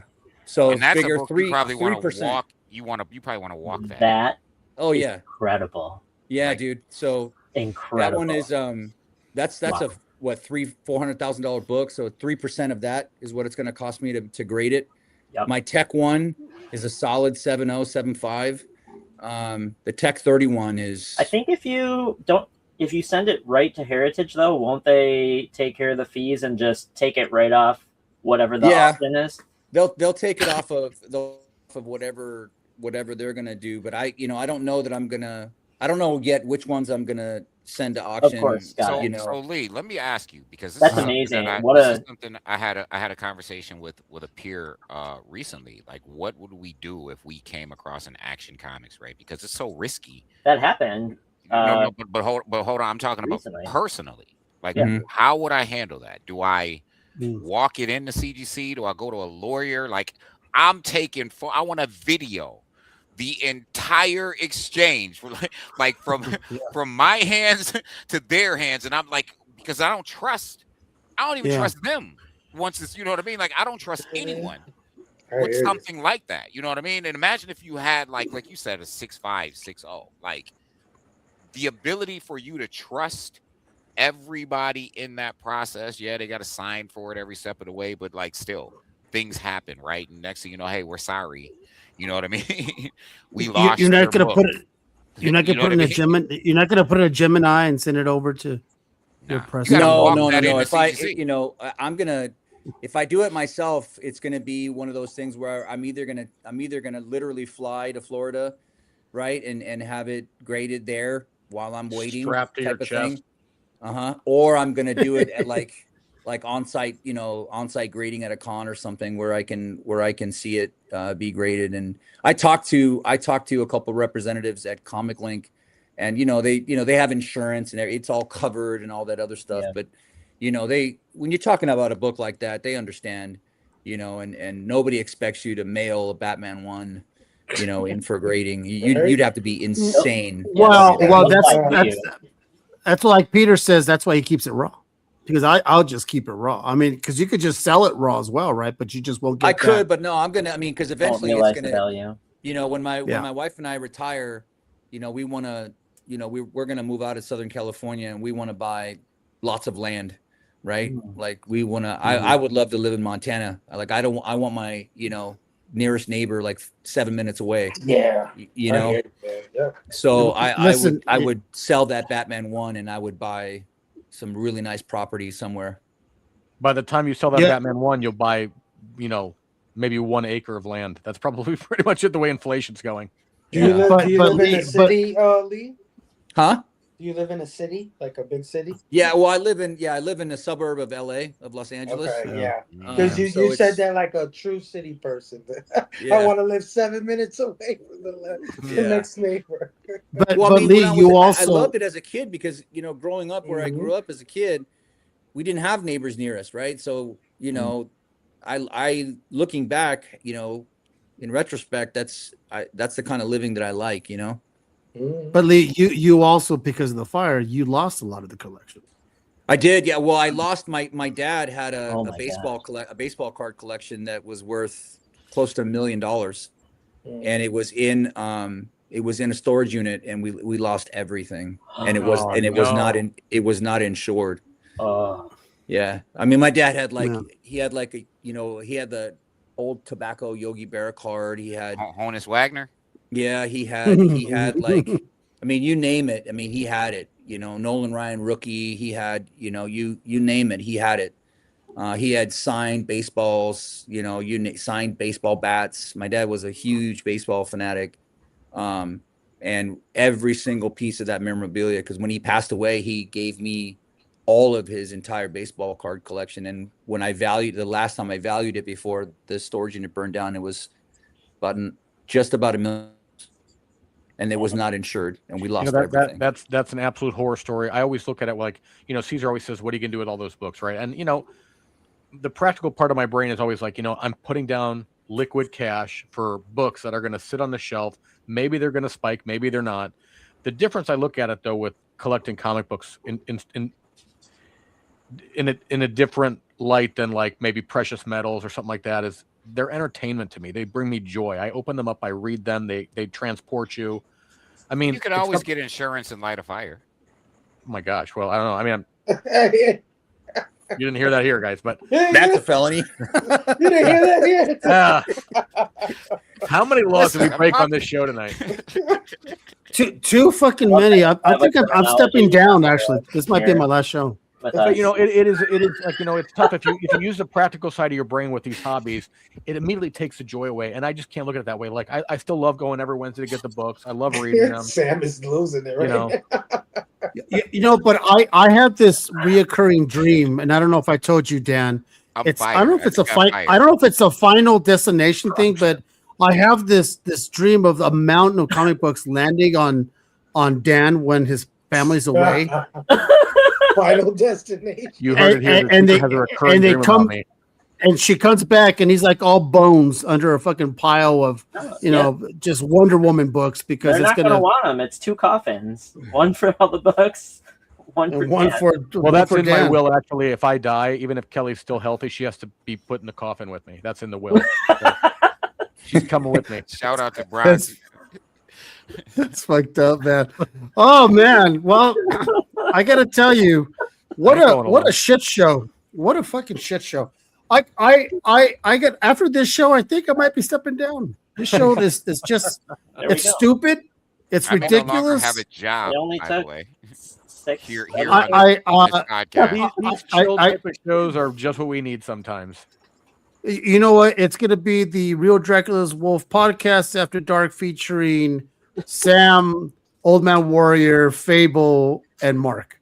So Sam dissed you like 5 times on this show. Yeah, but he has that rat's nest on his head that I'm just fucking just Don't like knock it. He likes That's my a hair. nice hairdo. You look good, Sam. I know I'm gonna hate jealous of Sam. it like a motherfucker. I am jealous. I wish I had just picked up that toupee and I could just put it on top of mine and then grab like Fable's locks from the back and put it like Frankenstein your guys' hairs into my head. Yeah. Because it's fucking stupid. Hell, I'll even take that Brillo, whatever that Dan has on top Here of we his. go. That's all The right. head. Brillo. Yeah. Oh my God. All right. Well, okay. Word first, Caesar. Well, Word first. Listen, is there anything else that came up? Because we still have a few more minutes. Is there anything else that's came up in the world of comics that you guys want to talk about? Caesar's like, what other at races all? or ethnicities can we cover here on this show? Well, let's Listen, you know what's what? Let's ask, what are your pet peeves when it comes to the comic We talked about world? mine, We Lee. talked about this, right? and for me, I'm going to tell you right now, there's nothing that gets me more than somebody who prices raw books at graded fucking prices. God Thank you. damn it, I hate that, Keep dude. going. Like, You're- why, dude? Yep. It gets me because it's like there's a reason why we have graded prices and we have, we have these data platforms to search for graded prices, and then we have a separate platform for raw. And why are you selling a raw If book? you have an absolute Batman 1 and it is pristine, it's mint, no creases, no ticks, it's beautiful, and you call it a 9.8 and you're selling it like what you're seeing 9.8 prices going for right now, think again. You didn't slab it, you didn't press it, you didn't ship it. That you don't get 9.8 slab prices for your absolute Batman 1 raw. Sorry. $500. There you go. We got it. I get that there's some books that selling raw, right, that sell for almost as much as graded prices. Like those are not common, right? That's not commonplace. Okay. It really irks me because I almost got into it just this morning. I was, trying to work a deal with these books, and it was a Hulk 181. And the guy said it was a 5560, and he showed me all the picture. And then, his grading was right around where it should be. But he's trying to charge me what a 60 graded Hulk 181 is. And I felt like saying, dude, are you fucking crazy? Like, why am I going to pay you what GPA, right. Hulk 181 60 is going for? And then what? I'm going to get it and I'm going to go grade it, and then I'm going to lose. Like, it doesn't make any. That's the one thing that gets me. This is the part, and I agree with you. Lee. So if you're on a claim sale and Dan has a book, it's 8.0. Look at this, it looks fantastic, and I'm going to charge you an 8.0 slab price. And I say, okay, deal. And then I go to CGC, get that book slabbed, and it comes back a 5.5. So what happens there? I'm going to go back to you and say, hey, you owe me a difference between an 8.0 and a 5.5. And what are they going to say? Oh, sorry, dude. I'm not a professional grader. Yep. And that's my second. That's just the way it is. That's your other one. I'm not a professional grader. Yeah, that's my second pet peeve, dude. Perfect segue, because it's like, dude, if you're gonna be a fucking seller, right, and you're gonna sell raw books, and you're gonna tell me that this is a 5560, at least have the business ethics. Yeah, right? I know I'm not a professional grader. This book is somewhere between a 2 and a 7. He looked ish perked up when I said business ethics, because I know you're gonna agree with me, dude. Back your grades. Back your fucking grades, right? Yeah. If the book comes back a 3.5 and you said it was a 5.5, and I DM you, don't give me that bullshit of I'm not a professional grader. Like, make it right. Those are the two things that get me in the industry, man. I can't stand those two things. I got two. One, from retailer side of the house, and it has always bothered me. It's the reason why I coined the term unfair market. It's something Sam touched on when he mentioned Tom King's run on Batman. That was the first book I could remember when Alfred died. It was the first book that retailed and then raised the price on that book before the book hit the shelves, right? Like I hate that. Oh, did Ish freeze up? Yeah, it looks like it. Yeah, because they let's do his voice. So my pet peeve is when a retailer on day one, say a book hits before it hits the shelves, like aftermarket price, the aftermarket value is higher than cover price. I hate it. I've always hated it as a customer. I can't go to the store and buy the book for cover price because you have it for like $30, because like I think it's terrible that a retailer will raise the price of a book on the day of release. Or you've pulled it off the shelves. Or pulled it off the shelf. Like, I don't care what the market is. I think that I hate it. Or charging for free comic book day like Dungeon Crawler. Oh, dude, yes. Unbelievable. So I don't have a problem with that. I don't do it. I don't advocate for it. I don't have a problem with a retailer who wants to charge for free comic book day. I'm going to break that down really quickly because I have another pet peeve. But the reason why I don't is, so this particular free comic book day, there were 45 free comic book day books, and they're at least $5 a bundle, right? So if you just get one bundle of each times 45, right? And you're paying shipping, and you're actually getting nothing in return. If you're a bigger retailer, let's say you get 5 bundles of each at $5 a bundle. If for some reason they decided to charge, I don't do it. I got everything. Dan, you know I sent it all to you.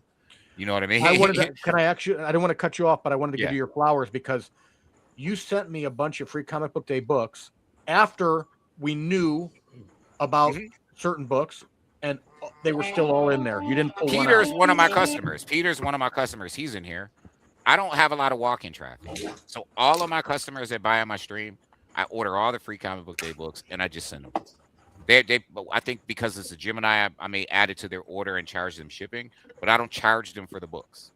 But if a retailer wanted to, if you're a big retailer and you get five bundles of 45 books at $5 a piece, you're in the hole $1,000 easy, and you're getting no return on that because they're not free to a retailer. They're just not, and they got to pay shipping on top of that. So I don't have an issue if a small retailer does it and says, "Hey, I want to charge $10 and get off 45." Right? Like charging $10 for one book to me is a problem. But if a retailer says, "Hey, I'm going to do an admission and I got all 45 books," and you walk in and you pay me $8 to $10 to get off 45, I think that's fair if they choose to do it. I don't. I'm going to give it to you. I'll just take the loss. I get all the kids' books and I make sure all the kids can get it, and I don't care about that. My other pet peeve is Your audio's being weird-ish. my hello, can y'all hear me? There we go. That's much better. So my other pet peeve is, I have a group, and I've had people in my group tell me, "You ruined my love of comic books," and all of that, right? Like this is for real. Because those are my favorite threads, by the way. Listen, I realized that someone had to tell me, like, "Ish, you have a credible opinion, and your opinion can affect things." Okay, I get it. So for me, the pet peeve is people who use words like FOMO. We kind of talked about this earlier. To try to impact or disparage people for how they choose to collect comic books. This is a big problem to me. I feel like people should be able to collect comics for whatever reason they choose to spend their money to collect comics. If you just want to slab it and you never want to read it, if you only want to collect blue chips, if you want to collect because you think your book is going to be able to put your kid through college, whatever it is that's causing you to spend your money to continue to contribute to the growth and the proliferation of this medium, I'm all for it. I don't care how you collect. I don't care how you spend your money. Listen, do you? My pet peeve is when people tell people how they should collect. Why they should, you should, everyone's getting it graded and it's just ruining my ability to enjoy reading the book. Or I gives no fucks. Sorry about that. But that's a big pet peeve of mine when people have the audacity to tell people how they should collect the thing that they love and enjoy. But I will tell you right. Talk about number one is raw books at slab prices. I'm sorry, that to me, I just get so annoyed. I gotta tell you, Dan, that I am one charming motherfucker. Let me tell you why. Because I am the combination. I'm the culmination of hated collectors. One, I collect only slab books. That's all Two, right. I collect only key books. Three, I don't read comic books. That's the problem. So I'm the one. I'm the one who, like, your sense of the blood boil goes like, oh, you only collect slabs, and they're only keys, and he doesn't even read books. It's like the cartoons, right? The smoke comes out of the ears and the eyes go all crazy. But who gives a fuck? It's not your money. Shit, it's my money. I don't know. So Caesar, do you collect because you like the art, or do you collect because you're seeing it as a future investment? Caesar like pretty colors. Oh, yeah. No, once again, don't listen to the moron. Well, listen, Lee, to be quite honest, I like to preserve a little bit of history, and to have a book, Silver Age, a book from 1960s at a certain grade. It's to think that the love that book has had from the 1960s, 50s, Ooh, Kevin, that was taken care of. It was just taken care of by somebody or people and plural format. Wow. Right. So when you see these books, these golden age, these pre-code, these PC books, and they're at 6.0, 7.0, 7.5, you're like, wow, that's incredible to have a book that old and yet in pristine condition. I just love that. And plus I grew up liking superheroes and stuff. And the fact that I own a first Silver Surfer, there's something really just kind of the cool factor in it. I don't need So to let me know the ask you this. story, This is going to be an off the wall question, but everybody will understand why I'm asking this. Caesar, what's your favorite restaurant? I don't have Sizzler. Is it Sizzler? I don't. You don't have a favorite don't have restaurant? Take your Taco No. Bell. So where do you guys go to eat the most? Like what restaurant do you guys go out to? Oh, there's quite a few. See how I ignored Ish? God damn it, Ish's favorite place is like some place that serves catfish. I'm gonna probably say chicken, bruh. Fried chicken. no. I say catfish. You missed it. No. I didn't want to go there, Ish. See, you went there. I didn't want to go there. I don't want to make it so obvious. I have tenure, and you guys are going to get me fucking fired. I'm gonna say Chick-fil-A. I'm gonna throw my name in the hat and say Chick-fil-A. Dean is probably watching this, and they're like, and so, Dude, so for real, guilty by association. So your question, Lee, I don't know. There's quite a few places here. Okay, so where are you getting it? make you a deal right now. Yeah. Public, everybody's watching with the other five guys here. He's all not right? going to do it, Lee. Don't even. I'm not gonna read it. He's not going to do it. Lee, I will know. buy you a $200. Lee, we have done this so many times. Yeah. He doesn't read.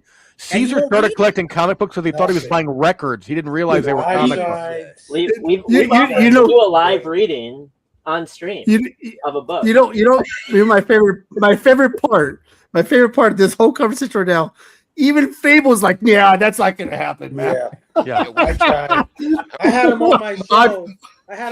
And I had a hard time explaining the way he collects mine. He had me explain to him L. Ewing's Thor. Oh my god!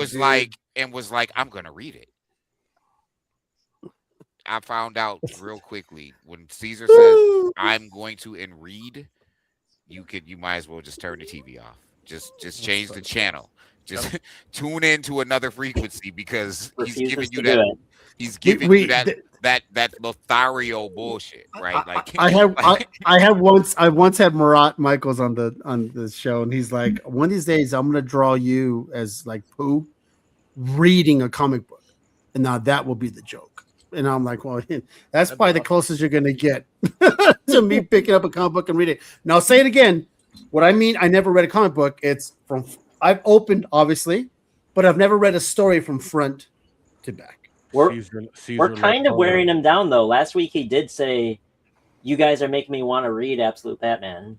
No, I'm not gonna lie. It is very intriguing. You know what might intrigue me even more? Once I see the cartoon, I might, or I might say, "Fuck it, now I have the cartoon." I have the cartoon. It's over.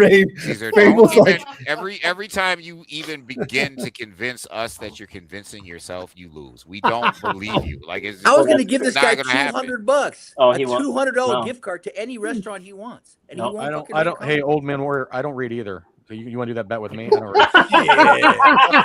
I'll consider it, just depending on the restaurant. If you go to San Diego Comic-Con and we link up, I will buy you dinner at a nice steakhouse. A nice steakhouse, huh? Arby's. Nice no, steakhouse I'm like talking Arby's. about it. Morton. Yes, ATL said it. We can go there when talking with friends, but Lee has tenure, so we can't go so far because he got tenure. Oh man, that's funny. Yeah, we want Lee to continue his teaching credentials. I will say though, a buddy of mine who lives on the street, he looked at me. We went to have drinks with the ladies on Saturday, and he looks at me and goes, "Caesar, we gotta go to Heroes Con." I'm like, motherfucker. You do need to go. I said, I go, Dan has been telling me you gotta go. You gotta. So I might. Fable, I'll see you there, bro. Oh, are you going, Fable? I'm going. Wow. I will find you. I'm going as well.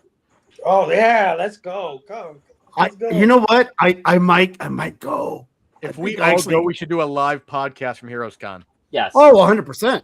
With Oh, Caesar 100%. reading. I that's the one I haven't gone, and I've I've never gone. my yet. wife pretty much gave me the green light, so I think No going shit. next year too. Yeah, that's do you need a that one I bodyguard? wanna 'Cause I go can- to, I want to go to. Caesar, you should do a pod meetup, and we'll get every guest who's been on. Oh, that would be cool, dude. They're going to be there. I'll tell They you would that. be there. You know, That would be my buddy's like, hey, you have a year to plan. I'm like, you son of a bitch, you're right. Wow. You can Okay. totally do it. I just have to jump in a totally do plane it. for fucking 5 hours. No, just go, my go fucking- to that's sleep. the You worst. wake up, you'll be there. Oh, just, okay. just read a book. I Caesar can't see what- read the I gate. see what Someone you- like the look at first the- page. I Caesar see will end what up you in, did like, there. Europe. Abel got it. Oh, that's fucking funny, man. Oh, what's going on, mutant? Oh man, you jumped on the worst part of the show. That's because it's about to end. All right, so this is Andrew, yeah. Andrew, you're gonna be there too, right? Bring those comic capsules with you under your armpit and pass them out like dubes. All right, I'll tell you what. So why don't we go around and everybody, pimp your ride and pimp your wares and all that stuff. So we're gonna go with the guy who. Oh, yeah, actually, you know what? I'm gonna change it up. I'm gonna carry the tradition. Let's go with Dan, the guy who promotes the least. Have nothing going All on. right, Dan. Well, I will say, Caesar, sometimes, we have topical shows.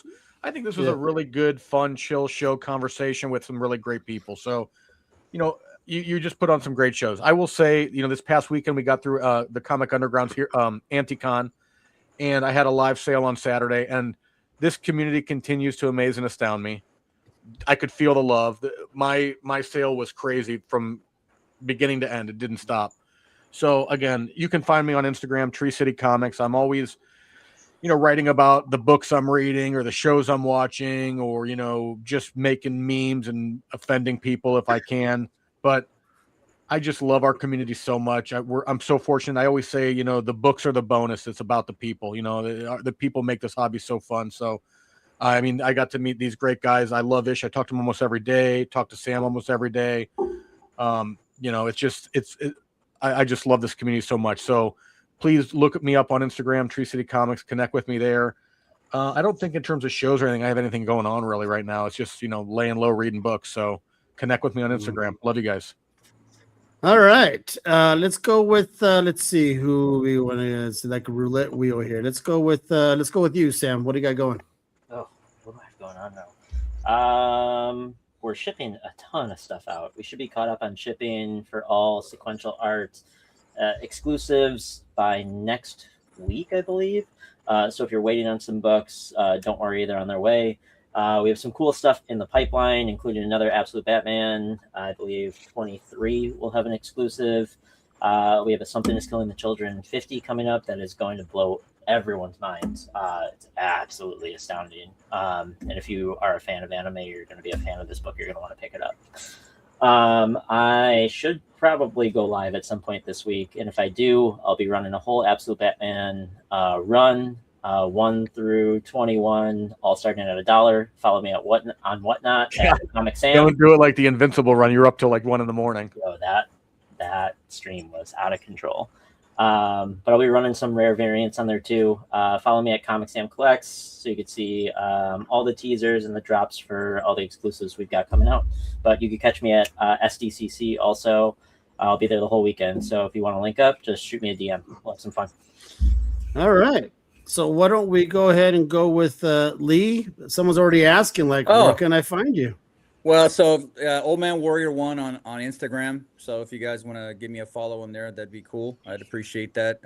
I am a seller on Instagram, and I sell mainly keys. If you take a look at my page, you see I sell some pretty big books. They're all silver and bronze age keys. I just want to say thank you for having me on. I got to meet Ish, and I got to meet Sam and Fable. You guys are awesome, man. It was a great conversation. I felt like I connected with you guys, and Caesar, you and I have really connected as actual friends outside of socials. And if you ever need me, Caesar, I'll be there, man. And then I also want to give just a quick shout out to Dan and the Comic Underground. When you guys started that channel on Instagram, it was about positivity. And everyone talks about positivity in the comic book community, but there's a lot of negative stuff that happens too, right? And you guys have really stayed true to your core values. And I want you to know, Dan, I respect you for that, man. And I thank you for that. Well, the Comic Underground, I mean, Nick, Kate, and Kyle, they're just amazing people. And, they were, I was fortunate enough to, they brought me in to be part of that amazing endeavor. It is very positive. I agree. They're wonderful. Yeah. All right. Let's go with you, Fable. I know you got some stuff to pimp. What's going on? Pet hold on. Don't say anything yet because I don't want to see Lee's face anymore. Hold on. Oh man, damn. There you go. Go ahead, Fib. Pet peeves, artificial scarcity, and pre-order culture. That goes for pre-order culture. Pre-order culture. Catch me on One Collection Down on YouTube. I do a little show every Friday night where we just get together, talk about the latest news in pop culture and entertainment. And but this month we're on hiatus as we have just started Action Fest, where we'll be reviewing action. Hey, Fable, hang on. Caesar can't read the keyboard. Yeah, it's okay. It's okay. It's in comic font. That's why. I'm gonna wrinkle your neck. Go ahead, Fable. Yeah, come hang out with us for Action Fest. We're reviewing action movies all month long. Tomorrow we start with Hard Boiled from John Woo. On Friday we'll be doing Speed with Keanu Reeves, and it just continues on all month long. So if you're a fan of action movies, and I consider it like a movie club, you watch the movie, come hang out with us, talk about it. But yeah, Caesar, thanks as always for letting me hang out with you, and this incredible crew you got. Ish and Dan and Sam are amazing. Good meeting you, old man warrior. Always have a great time hanging out with you guys. So thanks a lot. Love you, Fable, man. Love you, dude. Yeah, man. All right. The who's next? Oh, that's right. My brother from another color. Look at that. Yo, my man. I gotta say, 7, 8, 9 shows in fire. A lot of fun. I need everyone who's watching in the comments, if you're on YouTube, make sure you click the thumbs up. Make sure you're subscribing. I'm sure you are, but please give this video a thumbs up. Let's keep Caesar in the algorithm. Let's keep the Real Dracula's Wolf podcast in the algorithm. Lee, old man warrior, what a breath of fresh air. We've had a lot of dope guests on, a lot of cool people that I interact with and I enjoy, but I could say I got to put you up there in the top 1%. Yes. Really enjoy meeting you. Love conversing with you. Love your contribution to the show. Everybody go follow Old Man Warrior 1 on Instagram. This guy is nasty with his M4, so be careful. I am, bro. I'm just saying. Very few people might know what I mean by that, but nasty work with the M4. Listen, man, really a great pleasure to meet you, man. Hopefully we have you on more often because you are really a breath of fresh air. He knows the owner. Contributed. He knows the owner. Close personal friend. Personal friend. So, nice meeting you. And I mean that. Like, it's really dope meeting you. Make sure y'all go follow Old Man Warrior 1 on Instagram. Comic Sam's, man. What can I say? Comic Sam's. This guy. Check out his whatnot. Listen, we need to get his page on Facebook. We need to follow him. Go to Comic Sam's on Facebook. Oh, I always forget about the Facebook Comic page. Sam's on Facebook. Follow his page. This is a guy who deserves the follows. And the reason why he deserves the follows, I don't say this lightly. I say he deserves the follows because it is to your benefit to follow him. There are people in this community that bring value to other people in this community, and Comic Sam is one of those people. It is to your benefit. It is to your benefit to follow him. Similarly, it is to your benefit to follow Dan, Tree City Comics, his reviews every week, his contribution to Comic Underground. They do this coffee talk. I tune in every once in a while. It's really dope, really eclectic, really intelligent, really, really personable group of people. So make sure you go follow Comic Underground. Follow Dan at Tree City Comics. This is one of the best people I've ever met in this community. Yes. Dan will give you the shirt off his back. You have to tell him not to, because he will. He will. Literally. Scary. I just told him. You might see my third nipple. Listen. One of the best people that you can meet in comics. Total Fable. Fable. I always love kicking it with Fable. One collection down. Absolute blame Fable. Find his social medias. Follow him on social medias. The stuff that he was just telling you about, some of the movie stuff. Every time he comes on, he's talking about something that he's doing. And I mean, he works hard. They really commit to what they're doing. They really work hard. He just told you they're going to talk about action movies for the whole month. And they're going to do that. They're actually going to do that. So tune in, follow. You're going to be entertained. You're going to get something beneficial from that. And what can I say about Caesar? Ice hasn't gotten him yet, so he's doing something right. Oh, God damn, we're out of here. Listen. From the Comic Menu podcast to the Real Dracula's Wolf podcast to his reels to his very innovative, and I mean very innovative. He will spam your inbox with dopeness. If you know him, and y'all know what I'm talking about, y'all know what I'm talking about. You're going to get a slab with a toy connected to it and a really dope reel because he does some of the dopest reels. And I'm a testament to that. He does some of the dopest reels in this community. If you're looking for reels, if you're looking to promote something, make sure that you hit him up, follow him, the Real Dracula's Wolf podcast. And me, I'm Issue X, and I am that dude. I am the Robin Hood of the unfair market. I want all of the smoke, full-fledged middle finger, war with the unfair market, best value anywhere on modern comics, point blank and period. You can find me on Comic Sense, COMIXSENSE on Instagram, on Facebook, and on Facebook because there's a page and a group. You can also follow me at ishue.x on IG. That's what it is. Appreciate you all. All right. I gotta tell you, that's why I always save Ish for last because it's always one of the better ones. Where the fuck am I at? Man, I gotta tell you, I've only been doing this for 25 years, and here we go. Listen, I gotta tell you, Fable, if you're not doing the Keanu Reeves, I'm an FBI agent, then you're not doing the right movie. No. Or better yet, Vaya con Dios. Well, our last movie for Action Fest is actually the John Wick franchise. So we're starting with a young Keanu Reeves, and we're ending with an old Keanu Reeves. So it's gonna be good. Yeah, yeah. Well, if you don't have Johnny Utah on your show, then it's not. All right. So, man, what a show! I got to tell you, I do this every single time, and I always say it. I do the show because it's the love of bringing friends together. I'm gonna pat myself in the back, and I did this last time. We have brought many people together who would never have met. I got to be very honest. Dan would never have gained a relationship with Ish and Sam, and Fable would never. Ish and Sam and Dan, and now Lee, you're into the mix now, and you're right. I will be bringing in Lee more often. And Dan, He is a really dope guest, man. Really dope. Yeah, no, he did. Lee has a lot to he brings a lot to the show, unlike Dan. So I will tell you what. Next week. By the way, I'm sorry to cut you off. Yeah. Shout out. Don't be sorry. I appreciate Shout you out doing to that. Mark Fenton, who couldn't be with us tonight. Regular member. Yeah, Mark. Yeah. Happy birthday, Mark. It's his birthday. Make sure, happy birthday to Mark. Make sure y'all go follow Mark Fenton as well. An awesome indie creator. He does indie comics. He also brings cons. He sponsors and contributes and creates Comic-Con, so he's someone who really contributes to this. That's conventions. No, he's not conning people. No, I mean, listen, one of the terms I use is conman, right? Con artist, but I kind of appropriated that and made it mean something else. But so follow Mark Fenton. He's not here, but we still going to shout him out.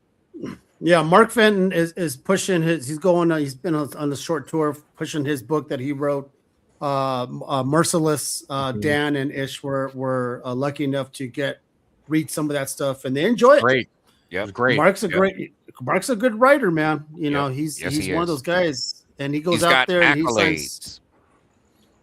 goes and he signs autographs. He has art, cover art by Andy Kuhn, Raymond Gay.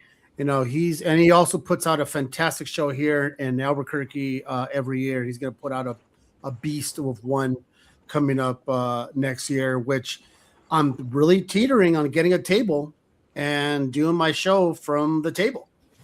And it should be, I don't know. I'm kind of kicking that around. All right, guys. So next week we have movie talk. Movie talk will be the next week's show. That's with our friend with movie star, movie man, movies. What's his fucking name? Movie star. Brian. What is Four it? star, Movie damn man, you. four-star. Four-star? How do I know that? Can I get an And invite? I to haven't that been one? on a movie show. Yeah. Yeah, movie. Yeah, all right. Movie man, 4-star will be coming Love you, on. Brian. Listen, yeah, Brian. I love you too. I'm just. Sam and I been want on in. it. We We missed gotta the get- last. we gotta I get missed the season last. prompter. You invited me. What are you talking about? You guys are always welcome. You guys, the last minute, oh, my glasses are too dark, and then the other one's, I got 12 kids, I gotta get to bed and all that shit. Wow. So I don't know what's going on with you guys. It's But you summer, guys are always it's summer welcome. break for them. They go to bed at like 1 now. It's wild Jesus. here. All right, well, that's why you're not making the shows. I'm just saying. That's why you. Anyways, you guys are more than welcome to show up. So we talk about movies. In case you're wondering what the movie talk is, we talk about movies and review movies we've never seen, or movies from 1970s or 1980s that or whatever. Man, it's just what? It's just like this show, but movie centric. That's We're gonna Let's break talk about down Enter the the Dragon. Milagro being Enter the Civil War. Dragon. That's a fucking We movie could- right there. That's an amazing movie. It is. I might do a top 10 because I always do lists. I might do top 10 martial arts movie that here in the States, because you can go down a rabbit hole, right? If it's not here in the States. All right, guys. Yeah, I'll read anything that's on the prompter. Thank you, Peter. Yeah, I'll read anything. Shout out to Peter, too, man. Peter is a dope supporter of the Dracula's Wolf Peter and Bronson. podcast. Bronson is Peter another and Bronson. dope supporter. Another one, man. Yo, we Shout out got to you we need more guys of those every guys. week popping in, contributing. Bronson's in a joining positive from way. Australia also. Yeah, man. Yeah. That's Loyalists, man. Those guys are the loyalists. I'm not gonna lie. Okay, guys. Caesar, you know what I'm going to do? yes. Here's what I'm going to do What for are you this gonna do? podcast. I am Okay, going what to are you call gonna the person that I'm going to be bodyguarding Mm. at SDCC because he's really Mhm. cool. I'm going to tell you it's a he. Yeah. Okay. And if he says yes, I'm going to see if he'll go on your show. Hey. We can talk amongst. We can talk. just Lee, me even and after you. even after being Clandestine. part of this show, you're going to do that. enjoy your last gig with that customer. We're gonna put some parameters in place. Yeah. Oh, No, I narrowly avoid cancellation every week. Narrowly. let me tell you something. The other connection me and Lee have is that I grew up in LA 49 years, so we I know LA as well, so we have that little bit of also connection, and plus I'm also Cheech and Chong was like, I was born in East LA. You know the one. born in East LA. East LA. My wife was great born in East Los, man. My wife is from East LA. She See? went to Roosevelt High School, Oh, see? so So what's a Roosevelt? yeah. Yeah, I went to Banning. You might know about that. LA. All right. Yeah. All right, guys. Great show as always. Fable, Lee, Ish, Sam, Dan. I got to share this before I leave. My wife says, I said, because she sees I make little shorts of this show and I drop it on all the socials, right? I try to get the little 30 seconds. I try to do a little 30 seconds a minute. And my wife sees it sometimes and she laughs. She goes, I hear you laughing all the time in that room. And I started thinking to myself, we're doing something right. Yeah. Yes. Right. Because a lot of these podcasts, they get too serious. I try to watch them. They get really nerd serious. It's comic books, people. You got to laugh once in a while, right? And I do mean laugh. And it's all right to do that. You know what? Tune into my show to get. We really fuck with each other. We really love each other. That's why we could, don't. Bronson says Ish can't be canceled. Insurance fraud, wishing people to heaven, still going. Yeah. You don't even know half of it, Lee. Jesus Christ. This is what happens when you don't watch the show, people. Bronson's this comment right here, that's Ish in the past. That's why you gotta watch the show every Tuesday because you don't know what the fuck's gonna happen. Wishing I don't want to. As a matter of fact, I don't even want to repeat. But Lee, stay behind. I'll tell you exactly what the fuck happened there. Okay, guys, we'll see you guys next week. Peace out, and Don't be a douche. Remember that. See ya.